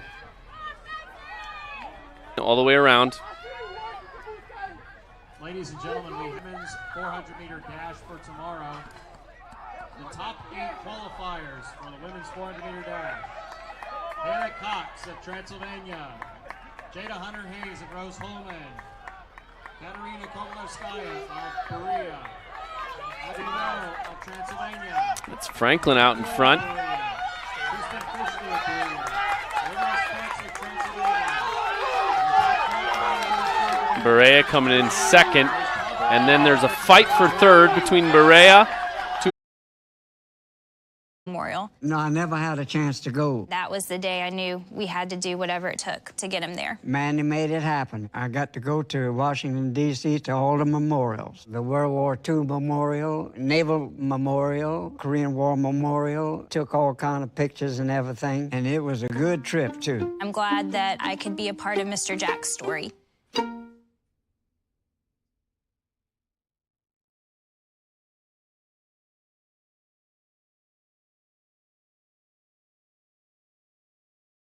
We encourage you to follow us on Twitter at IndianaSRN. Find upcoming games, video highlights, and much more. Follow us now at IndianaSRN. We encourage you to follow us on Twitter at IndianaSRN. Find upcoming games, video highlights, and much more. Follow us now at IndianaSRN. An active athlete looking for enhanced performance, comfort, and recovery? Then Skins is the perfect choice for you. Our revolutionary sports compression product provides better oxygen flow in your muscles, helps reduce fatigue and pain from intense physical activity, allowing athletes to push their boundaries and perform better. Skins helps keep everything, including you, on track. So don't wait any longer. Get your Skins now and experience unbeatable performance. Take your game to the next level with Skins. Next up, 100-meter dash for the women's. We've got 3 heats lined up here. This first one, Coco Truelove, not the first time we've seen her today. Emma Gill, Michaela Korn, Angel Patterson from Berea, Jana Blakely from Manchester, Rose Talbert from Rose-Hulman, and Jamila Hydra Youssef from Manchester. Runners are getting their last stretches in. Down to the blocks. The gun is raised. Here we go.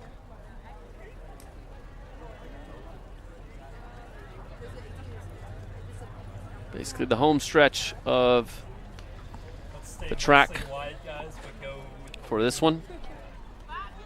This was more my speed, not because I was very fast, but just because you didn't have to run very far.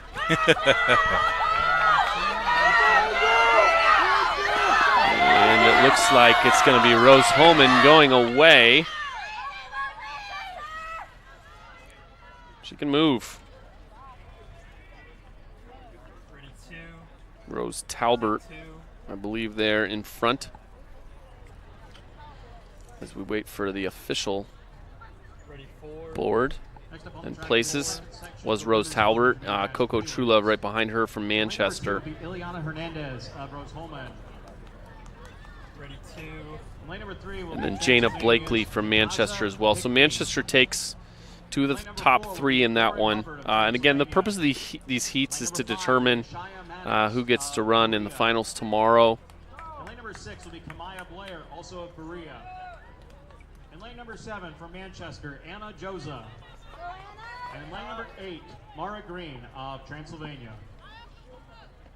The second heat for the girls here is Eliana Hernandez from Rose-Hulman, Jatazia Pickney from Transylvania, Lauren Hubbard from Transylvania, Aisha Madikas from Berea, Kamaya Blair from Berea, Anna Joza from Manchester, and Mara Green from Transylvania.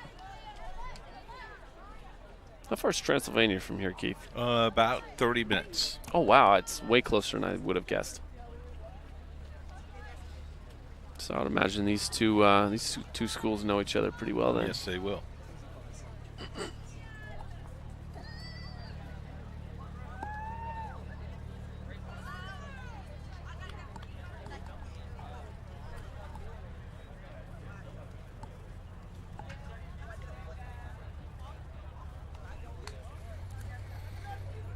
Check in just for fun with some scores if we've got any more, but we don't really.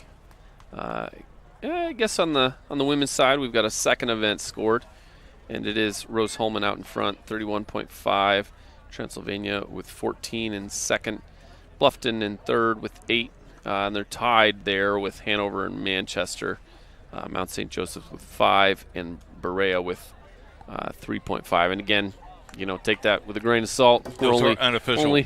Only two events in with those scores, so we've seen a lot more than that since we started today.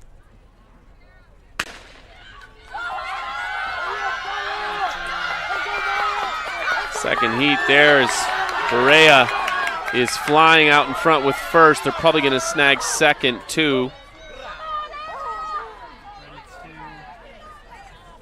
Yeah, it's going to be Kamaya Blair in first, and her teammate Ashia Maddox in second.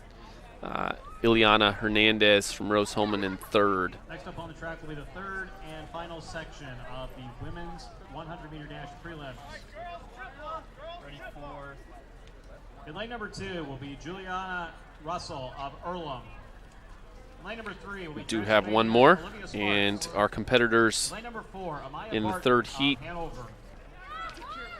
should be Juliana Russell from Earlham, Olivia Sparks from Transylvania, Maya Barton from Hanover, Olivia Forte from Mount St. Joe, Alex Adams from Rose-Hulman, and Hannah Karoma from Berea.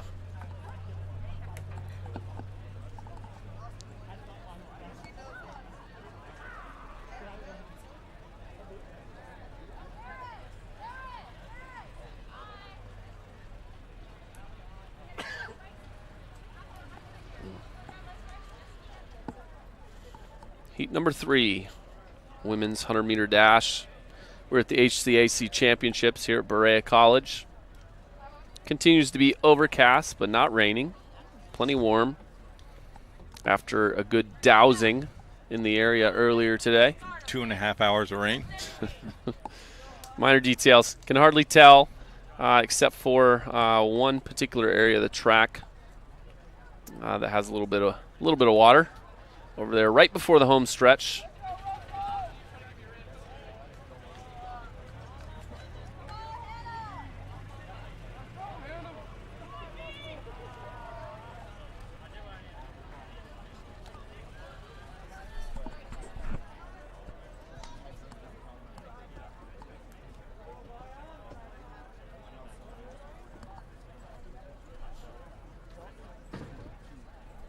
Roughly half of the competition scheduled to take place today on Friday afternoon and evening. And then the rest tomorrow, including the finals, these races that have multiple heats.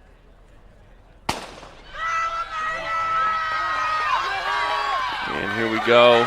Looks like a two-way race between Trancey and Rose Holman. I said there were two schools that were wearing the maroon. I was off. There's 3 wearing the maroon. You can show me someone else too. Looks like Olivia Sparks from Transylvania will be in that first spot. Alex Adams from Rose Holman in second. Juliana Russell from Earlham in third. And there's your 3 maroons right there. Olivia Forte from Mount St. Joseph's in fourth. Hannah Karoma from Berea in fifth. And Amaya Barton from Hanover in sixth. Again, lots of freshmen and sophomores out there. That should be it for the women's 100-meter dash as I look down and the men are lining up. They will have even more heats here. Popular event, the 100-meter dash. So this first one we should see Caleb Collier-Smith from Berea, Brian Billingsley from Manchester, Dustin Webb from Berea, Jack Cox from Rose Holman, Russell Lowe from Bluffton, DJ Green from Franklin, and Kendrick Scherer from Mount St. Joe.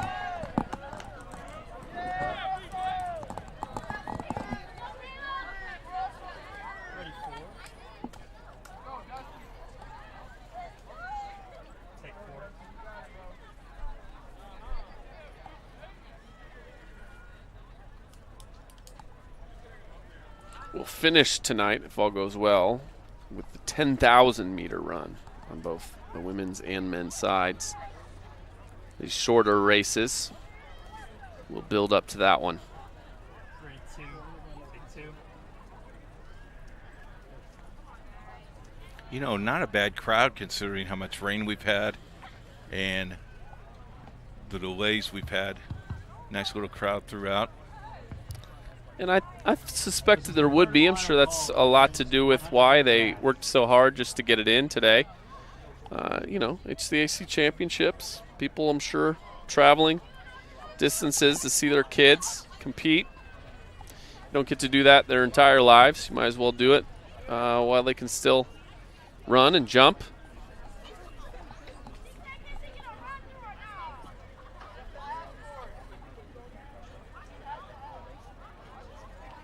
The team tents set up there across the end.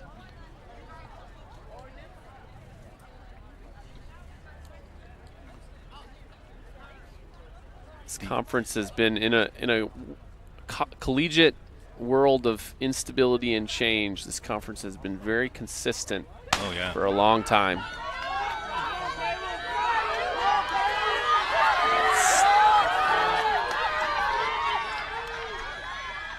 Hanover there out in front. Mount St. Joseph's, check that. Berea in second. That's Caleb Collier-Smith. Kendrick Scherer in first for Mount St. Joseph's. Russell Lowe from Bluffton in third. DJ Green from Franklin in fourth. Fifth, check that. Lane assignments are as follows. Jack Cox from Rose-Hulman in 4th. Dustin Webb from Berea in 5th. Number 3 will be Miles Davis of Anderson. Second heat here, Blaine Eisen from Hanover, Miles Davis from Anderson, Desmond Gist from Bluffton, Jalen Jackson from Bluffton, Gentry Oliver from Manchester, Narquise Sneed from Berea, Layden Adair from Hanover. Again, these runners are competing to get into the top 8 so that they can compete tomorrow in the finals.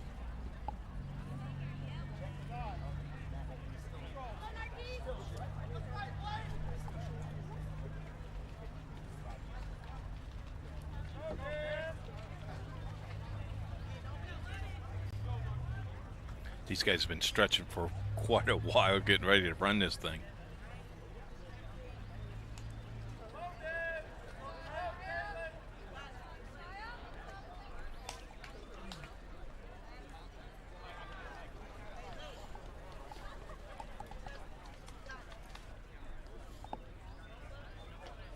Talked about all the support and the fans, and there are a lot in the vicinity of these runners who are about to start for this 100-meter dash.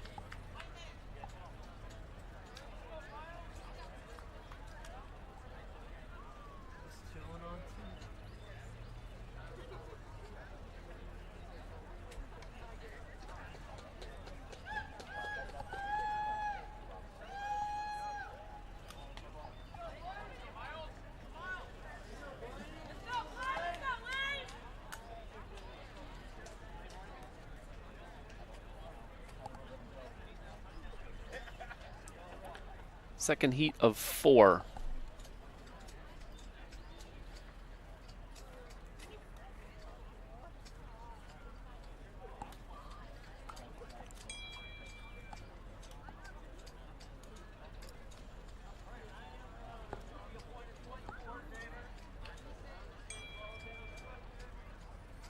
There has been a protest filed in the triple jump. We'll talk about that after this competitor. Looks like Manchester out front. He can keep it.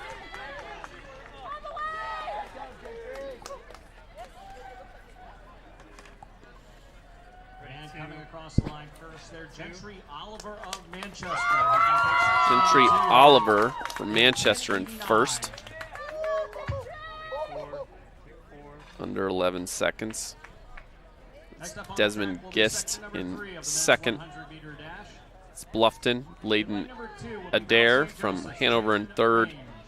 Blaine Eisen from Hanover in 4th. All right, what do you got, Keith? It seems like there's been a protest that will be triple jump because of the incorrect markings. Games committee will meet and decide to redo competition in day number 2. We will decide timing at the conclusion of day number 1. Interesting. Okay. Improper marking. So somebody messed up. Yeah.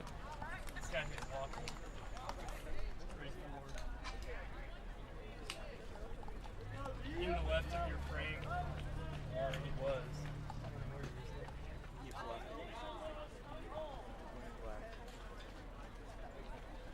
His 3rd heat for the men's that we're expecting, it'll be Jalen Range from Mount St. Joe, Brandon Bensueda from Hanover, Aiden Jeffrey from Franklin, Caleb Heldman from Rose-Hulman, Diego Yun from Mount St. Joe, David Mecca Ibe from Berea, and Jackson Gent from Franklin.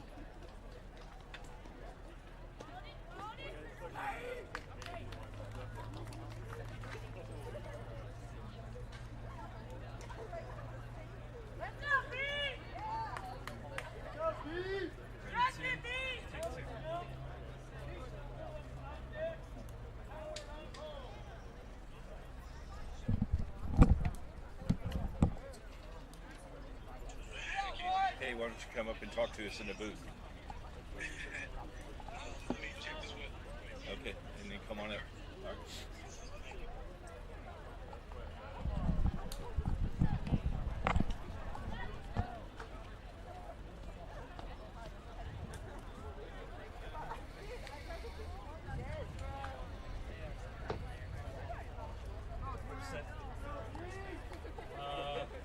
It looks a little iffy in the next half hour, weather-wise.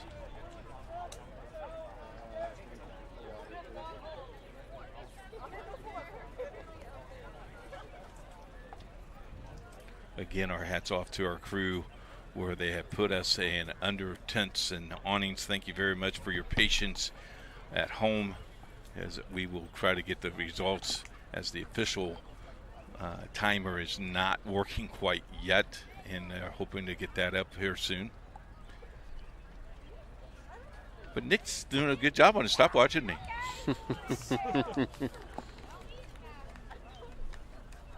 I think we should get him a few more false jobs. Start. You know, one thing about the track meets, my son competed in, you know, you hear that gun, you just duck every single time. It is something that's the way that we start, with the way that we decided to do this, right? Point a gun in the air and shoot it. Obviously, it's not a danger to anyone, but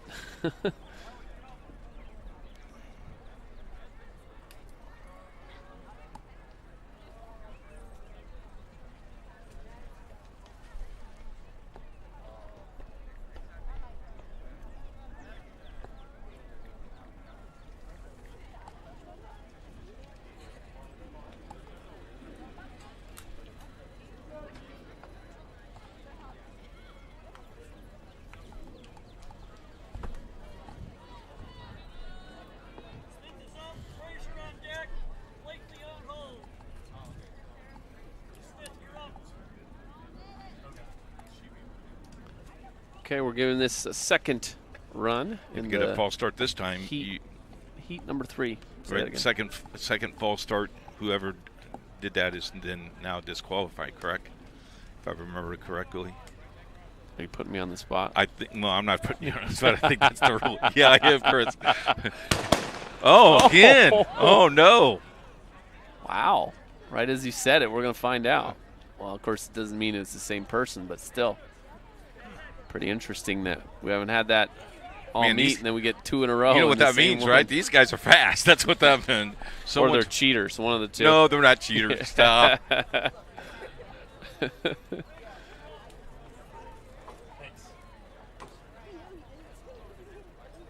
a little discussion going on there about who did it.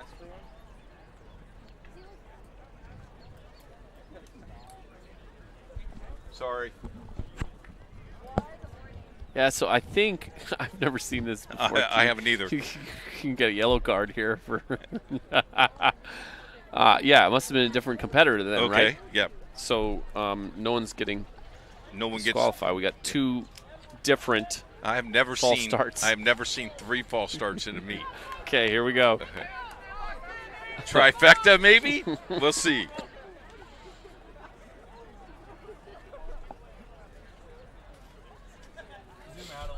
We need Coach to come back and talk about false starts. All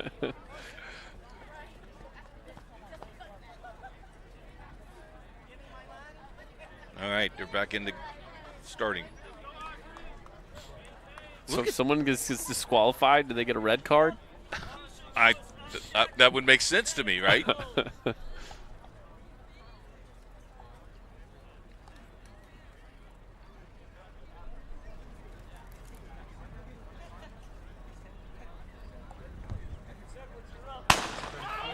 There we go.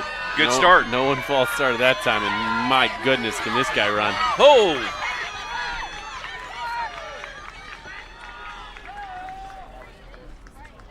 Ready 2. Take 2.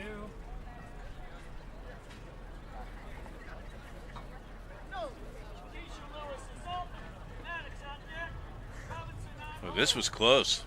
Ready 4. List Aiden Jeffrey from Franklin in first, but I don't feel like that's what we saw.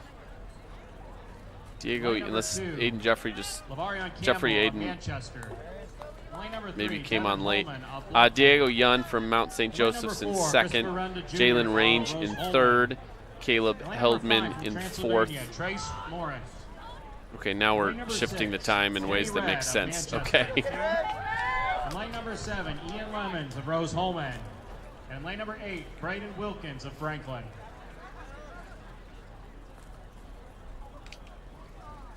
So third place goes to Mount St. Joseph. Yeah, they keep shifting this board, so I'm trying to decide if this is final or not.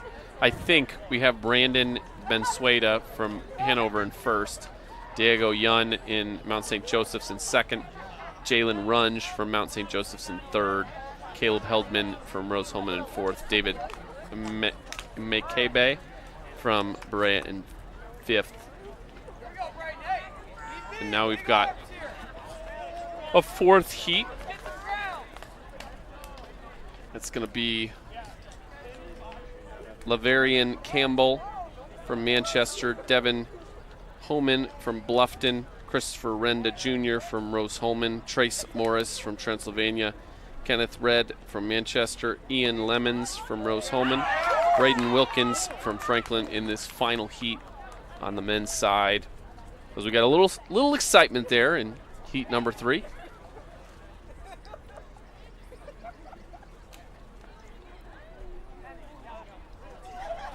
Weird stuff's got to happen just so we learn here.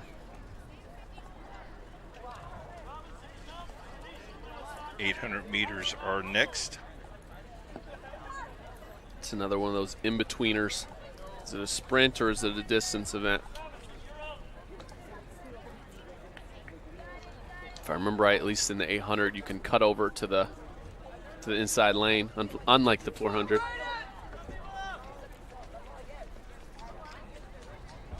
I think maybe when you get to 100 yards, we'll find out if my memory's right, but I'm pretty sure that's right.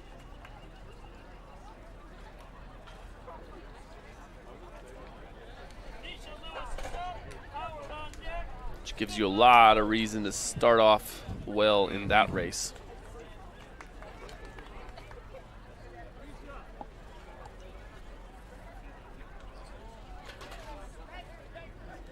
Our tent is slightly in our way to see the start for races like this. But a good start for Franklin and Manchester. I believe that's Franklin in first and then Manchester in second, and maybe Manchester in third as well. One of the runners appeared to tweak a muscle there at the end. Be tough for tomorrow. It's Braden Wilkins for Franklin in first.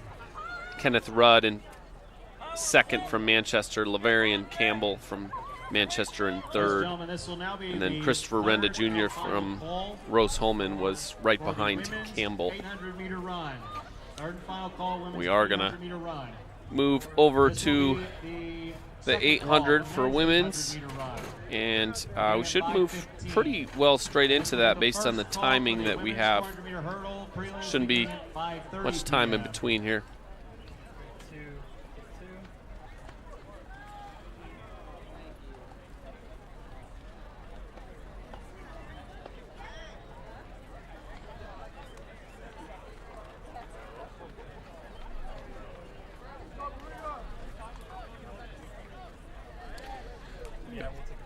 We are going to take a break while there's a pause in the action. We'll be right back.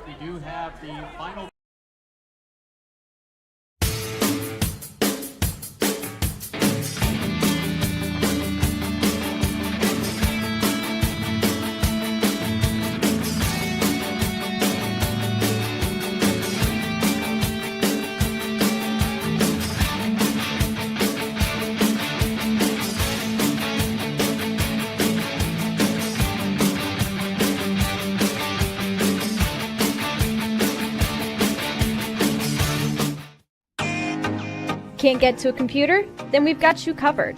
Just go to the IndianaSRN app and stay up to date with all of your favorite teams. You can watch live coverage or relive the experience with our on-demand service.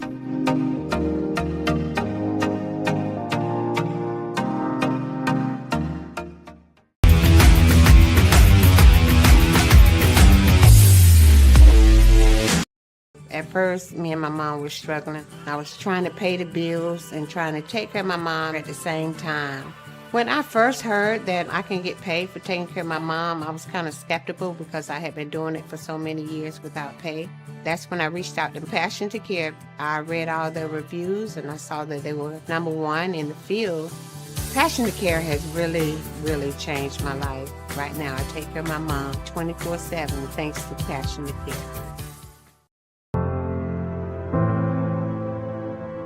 Calling officials cheaters or corrupt? Insulting referees. Threatening officials. Berating young umpires, learning the ropes. Violent language in the stands. Screaming at a referee in the parking lot. It's not a game.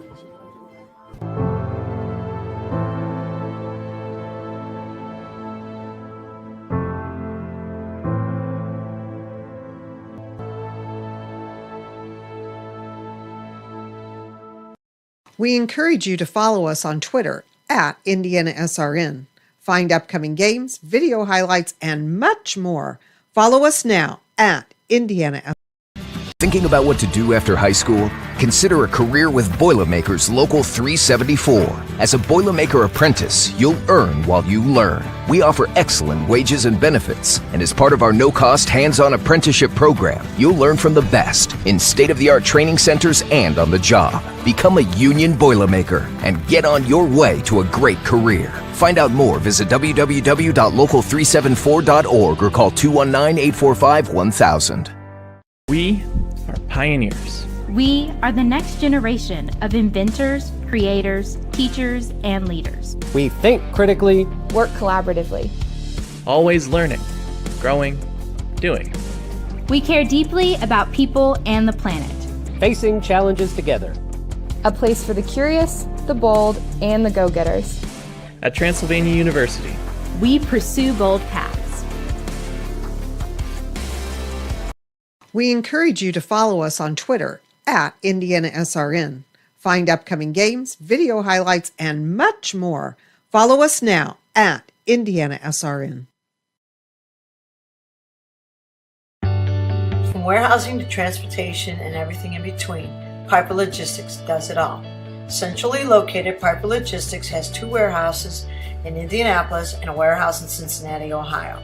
Piper Logistics houses over 1 million square feet. Along with our transportation department, we can provide service to half the United States markets. First heat of the 800-meter run has begun for the women. We've got 4 heats here. Phillips of Hanover. Murakia Joyu of Berea. Peyton Potts of Berea. McKenna Bessler of Rose-Hulman. And Paige Wildman of Hanover. Quickly, some distance between our runner who's in first place at the moment and everyone else in the field. On the women's side, and the current HCAC meet record, long-standing record from 2015 from former national champion. That's Mount St. Joe, Cecilia Eschman. And then Rose-Hulman behind her for the Berea runners.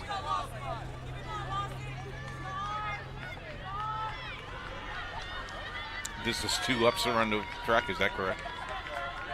Yes.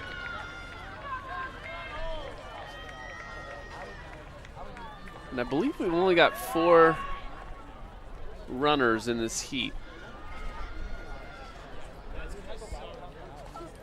Ladies and gentlemen, we have the final qualifiers. We are going to run finals, 8, count them, 800-meter dashes here. 4 from the women and 4 from the men. Kenny Red of Manchester. And again, the reason for the heats is to whittle the competition down for the finals tomorrow. Hendrik Scherer of Mount St. Joseph. That's Eschman, who's coming around for her final stretch. Top qualifier in the men's 100-meter dash in 10. A freshman out of Mount St. Joseph. Hanover, Brendan Bensuda. Freshman who's done it before, probably once or twice. And that's Bessler coming around in second for Rose-Hulman, followed by the two Berea runners.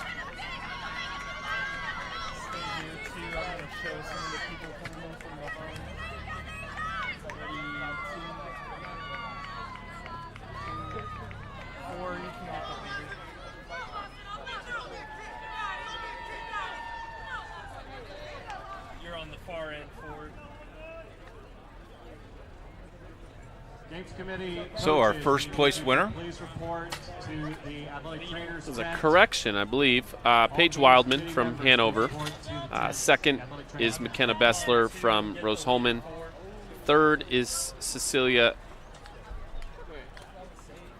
That doesn't. I'm not quite sure I believe that yet. We've got boards in front of us. That doesn't mean they're always right. Yeah, I'm not quite sure about the top 4 in that last one. There was only 4 runners, so. And the third and fourth one were both definitely Berea. The second heat,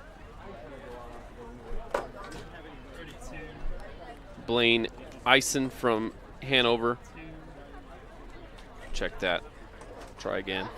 Lily Smith from Hanover. Sammy West from Earlham. Andrea Diaz from Anderson. Caitlin Trotto from Earlham. Casey Moore from Transylvania.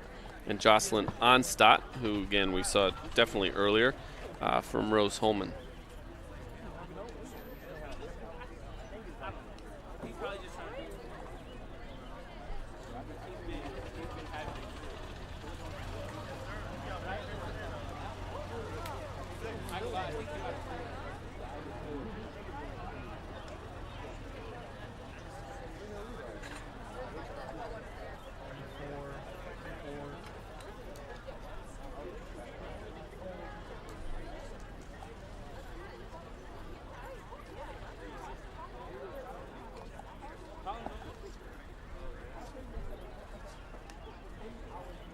Slight delay as we're getting the ladies lined up. No one seems to be in a hurry down there. According to our paperwork, there is another heat. But they aren't lined up yet. So it's actually a good question.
No, don't let Gentry think about that right now. Good shot there of some pole vault.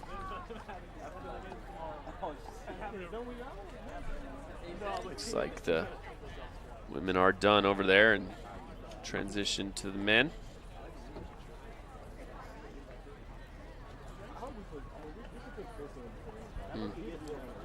Nicely done.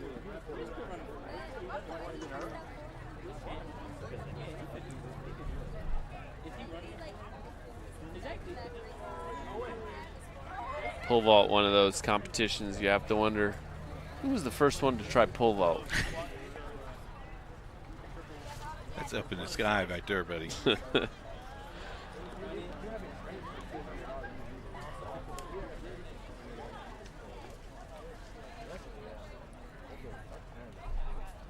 We think there's another heat for women's 800. We're not sure what the pause is. Nobody's lining up, so.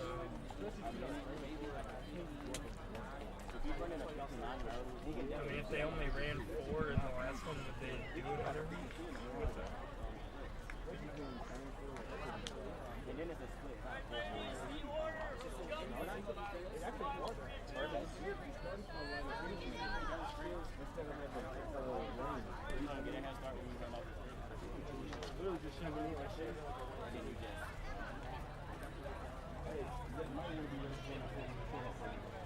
Now we've got some runners on the track.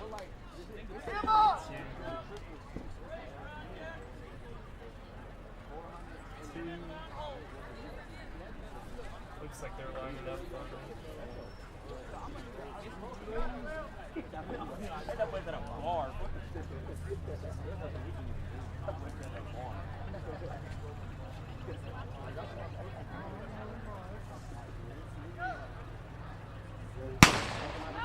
And we're off heat number 2 here, 800 meter.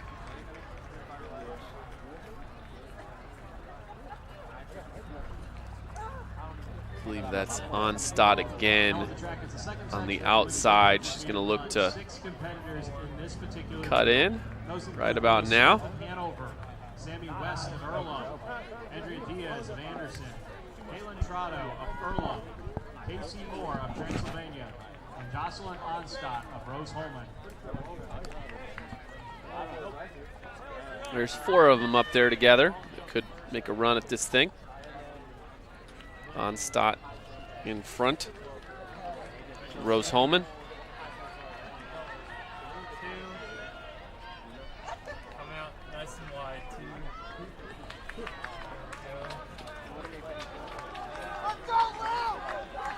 And that's Casey Moore from Transylvania in second. Andrea Diaz from Anderson in third. There's now increasing distance between that first and second place runner and the third and fourth. One more lap to go.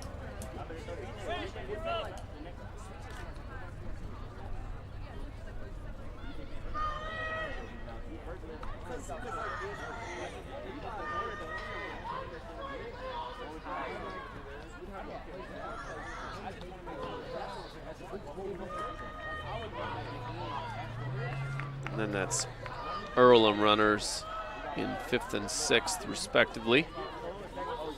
Still a 2-way race between Onstadt from Rose-Hulman and Casey Moore from Transylvania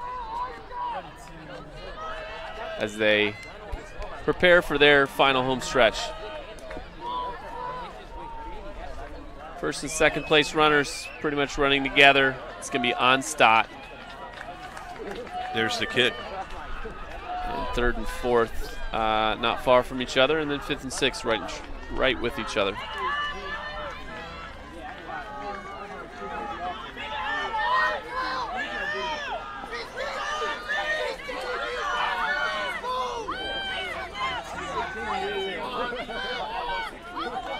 It's Lily Smith who's going to take third place for Hanover.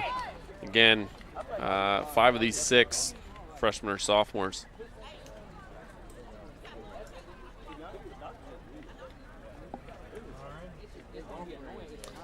So it's Onstott in first, Moore in second, Smith in third, Diaz in fourth, and then West from Earlham and Trotto from Earlham. Only halfway there. This time the runners are ready to go. Not sure what that break was, but the runners that we expect here going to be Kristen Fishley from Berea. We've seen her today. Sophia Bonner from Rose-Hulman. Kaylee Lane from Rose-Hulman. Nikki Davenport from Berea. Emma Litzelman from Hanover. And Fiona Sodrell from Franklin.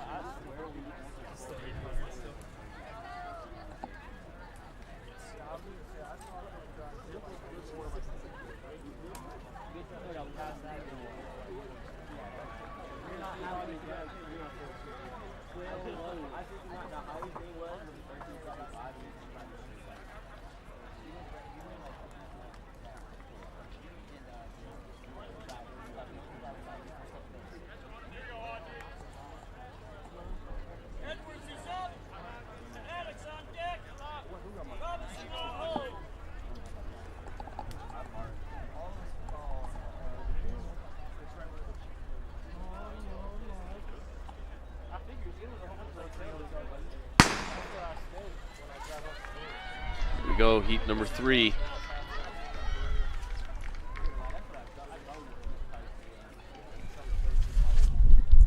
Fishley from Berea, by far the best time in the group. We'll see if that accurately reflects this particular race. We have 6 competitors. Those include Kristen Fishley of Berea, Sophia Bonner of Rose-Hulman, Kaylee Lane of Rose-Hulman, Nika Davenport of Berea, Emma Litzelman of Hanover, and Fiona Sodrell of Franklin.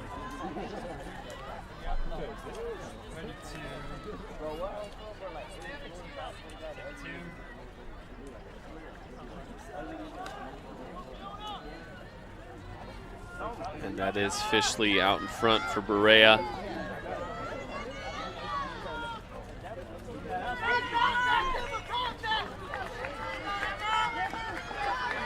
And Litzelman from Hanover is in second, with Franklin's Fiona Sodrell in third. And then Davenport from Berea in fourth. And the 2 Rose-Hulman runners, 5th and 6th. Final lap in this 3rd heat, the 800 meter for the women in the HCAC championships. She's gaining. Nice little finish here. Brewing. Here comes her kick. It looks like she's starting it early.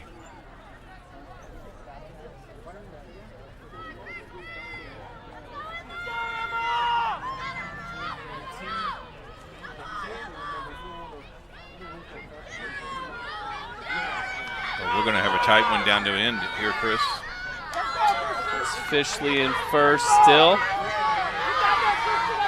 And that's Litzelman in second. Trying to make a push. And does look like it's going to finish that way. And in 3rd place will be Franklin's Sodrell. Berea will also get 4th, and then 5th and 6th to Rose-Hulman.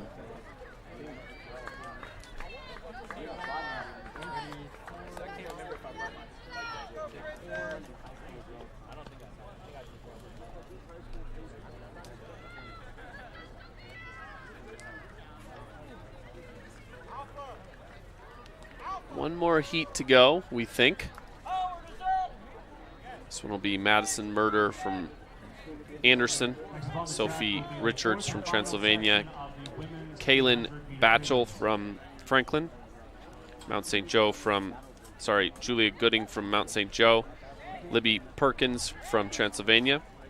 Chesney Miller from Manchester. Sophia Chen from Manchester.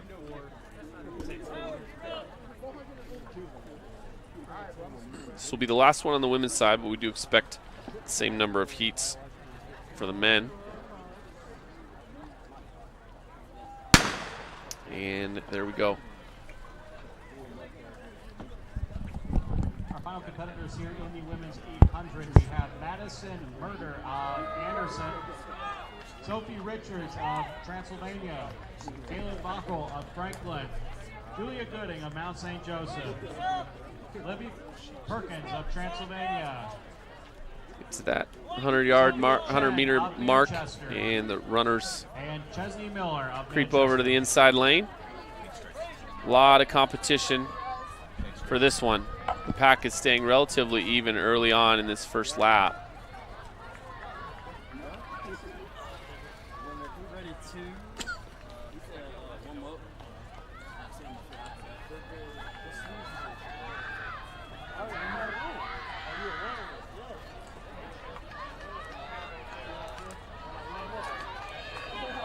Sophie Richards in first.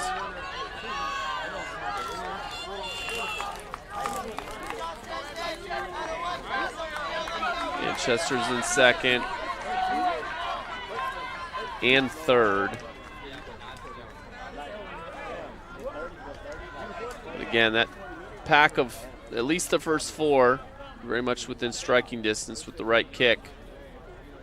Now some distance being added. And that is Manchester, who has stretched out a little bit of a lead on this second and final lap in the 800-meter run. And there's still four runners up there that could make a play for this thing.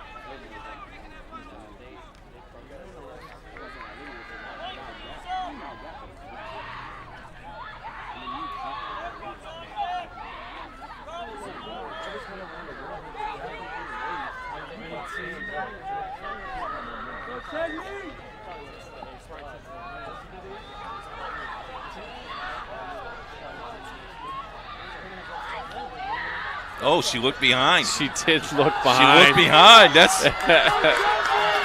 she waving her teammate on. Yeah. Look at that. That's class. And I do believe that's Sophia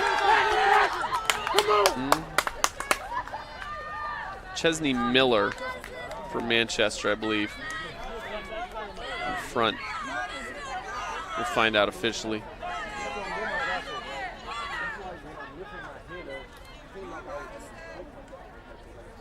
Yeah, it's Chesney Miller in first for Manchester. Julia Gooding for Mount St. Joseph's in second. Sophia Chen.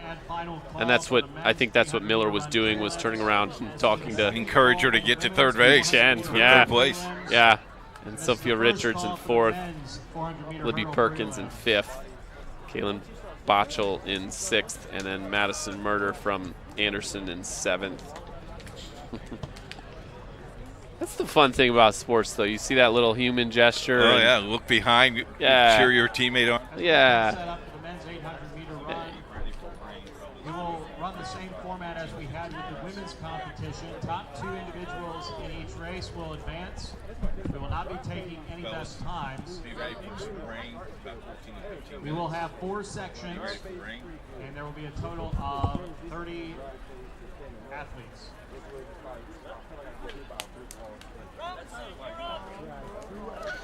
So the men up there at the starting line now, and they'll do it 4 times, the 800. Off here in the first section of the men's 800, we have Gavin Byerly of Manchester. This first one, we've got Gavin Byerly, Manchester, Caleb Savage, Anderson, Max Cobb from Anderson, Elliot Goff from Franklin, Andre Davis from Franklin, Owen Rogers from Hanover, Micah Stacy from Anderson, and Charlie Stupa from Hanover. And you see everyone start to scatter as the rain starts here. Things could get real interesting. At the very least, we should be able to get this race in. This might be the point we've been waiting for, and that is Manchester in front. Byerly had an impressive win earlier today in that 3,000 steeple race.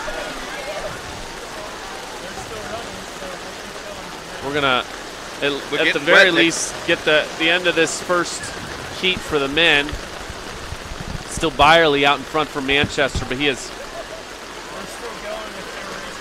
right behind. There's 3 of them up there that could compete well at the end of this. The other 2 runners are from Franklin.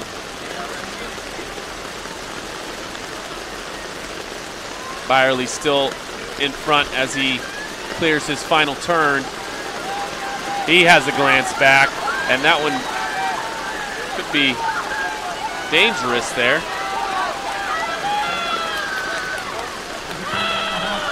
Elliott Goff and Andre Davis for Franklin, second and third.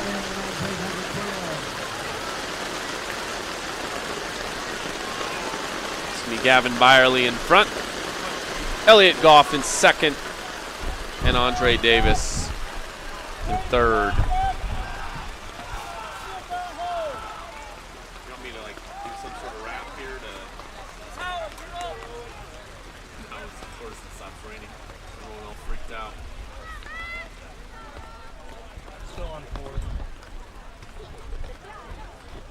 And final competitor finishing up here.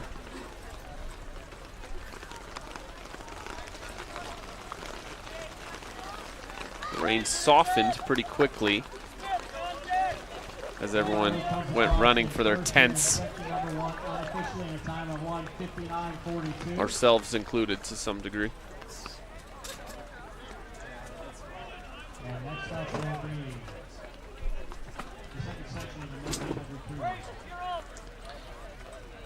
The second heat of the men's, they're lining up. They're expecting to go. That's Braden Stam from Manchester, RJ Thalls from Hanover, Will Coggins from Manchester, Patrick Uwina from Berea, Dalton Nunn from Transylvania, Elijah Von Werder from Franklin, Noah Quafer from Anderson, and Austin Gatewood from Berea. I had to dumb it down because the stream is lagging, I guess.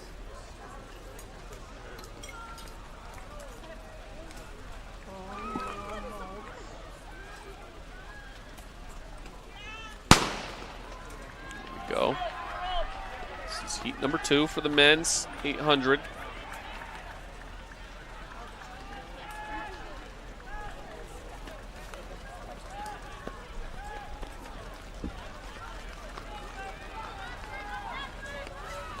On the track is the second section of the men's 800-meter prelims. We have 8 competitors in this field, and we have Braden Stam of Manchester. Those look like the 2 Berea runners here in first and second at the moment as we start to get the rain again. We were expecting this rain. We just weren't sure when it would come.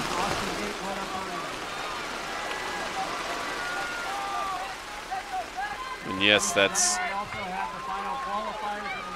Owimana and Gatewood, first and second, as they finish up their first lap. 1 to go. There will be at least 1 competitor for those first 3 spots. And the rain dulls for another moment.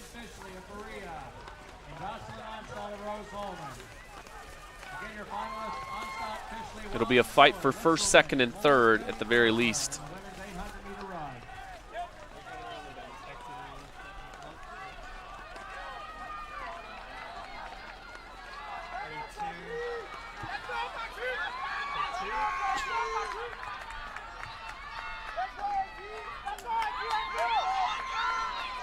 It's Gatewood for Berea in front. And right behind him, is going to be Dalton Nunn from Transylvania.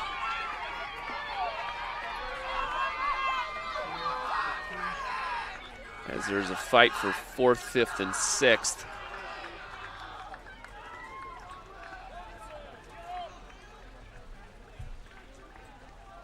Gatewood first, Nunn second, Owiomana in third.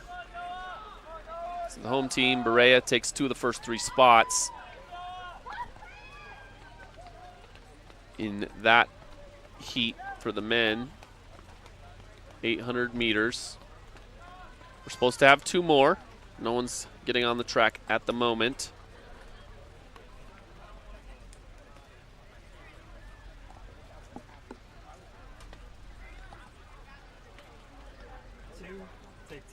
Next up on the track will be section number 3 of the men's 800-meter prelims. And the third heat for the men are stepping onto the track, so we will get at least 1 more. It's not raining for the moment.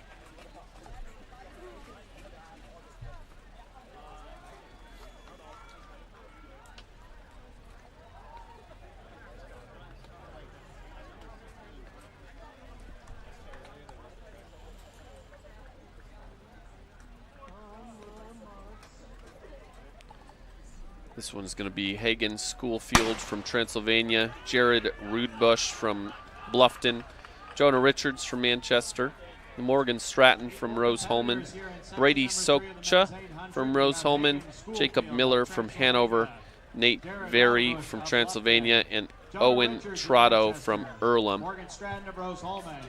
And 1 runner jumps out to a comfortable early lead. Owen Trotto of Earlham.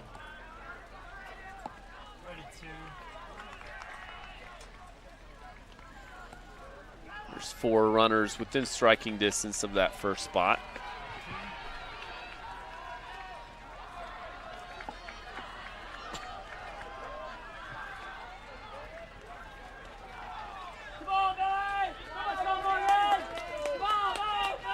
That's Bluffton out in front. Haven't called their name very much today. It's Jared Rudbush. He's not out of the woods yet, but he remains in first place in this particular heat. It's nice while it lasted. He's no longer in first. And there are second, third, and check that, 3rd, 4th, and 5th runners now making a play to pass Rudbush, who appears to have started a little bit too quickly. Now it'll be a race for those first 3 spots at least.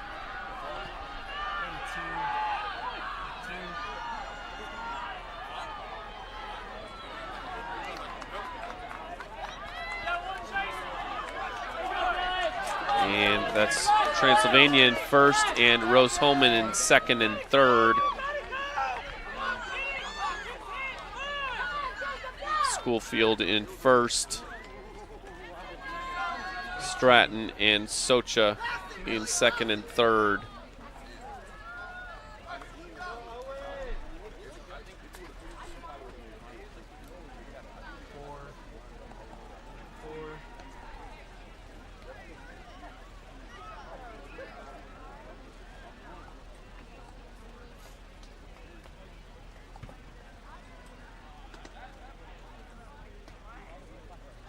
Check that. I believe it's Nate Very in first, not his teammate Hagen Schoolfield.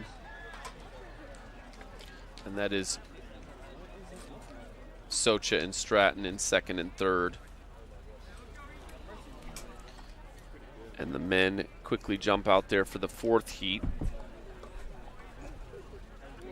This rain maybe has provided some urgency that wasn't there before. We're going to get stuff in tonight.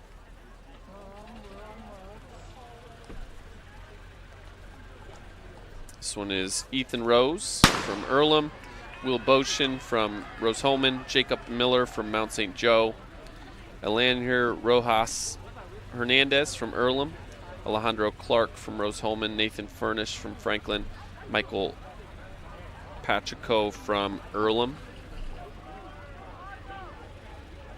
as they all sneak over to that inside lane. Will Motion of Rose Holman, Jacob Miller of Mount St. Joseph, Aladir Rojas Hernandez of Earlham, Alejandro Clark of Rose Holman. There's 3 right up there in the top. Michael Pacheco of Earlham.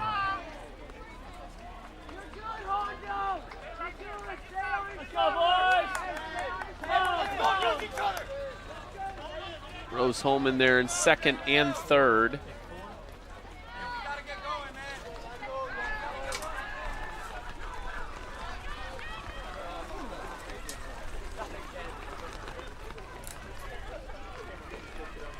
Lots of Earlham and Rose Holman out there for this one.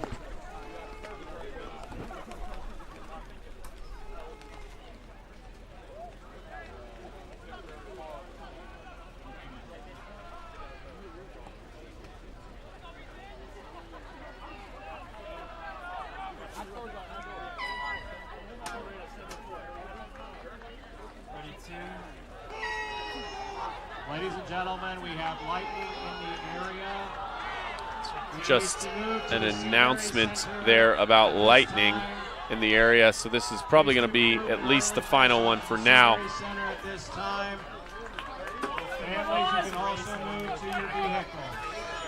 It is going to be Rose Holman in 2nd and 3rd. I believe that's Earlham in front. Athletes and coaches, please make your way that direction. Family and friends, you may go out to your vehicles.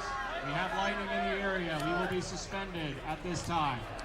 We are getting ready for a weather break. Send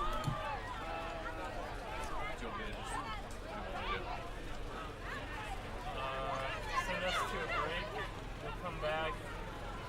No, never mind. Just tell everybody lightning delay. And I've got to take down the stream for now because we're going to pack our stuff up. So. There has been a weather delay due to lightning, so as you see, competitors making way for shelter. We need to take a break as well. Thanks for tuning in. This is HCAC.TV for the HCAC Championships. We'll be back at some point.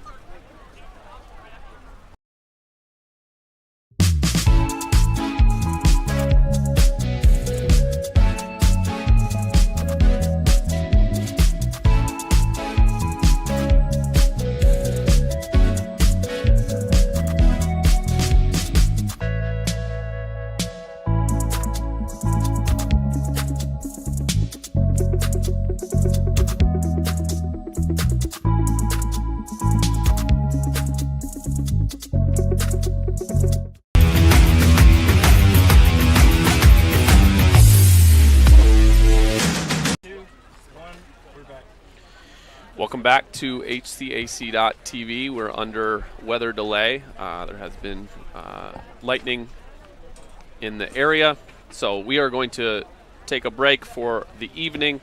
The event itself may or may not continue, but we are done with the broadcast for tonight, and we'll be back tomorrow.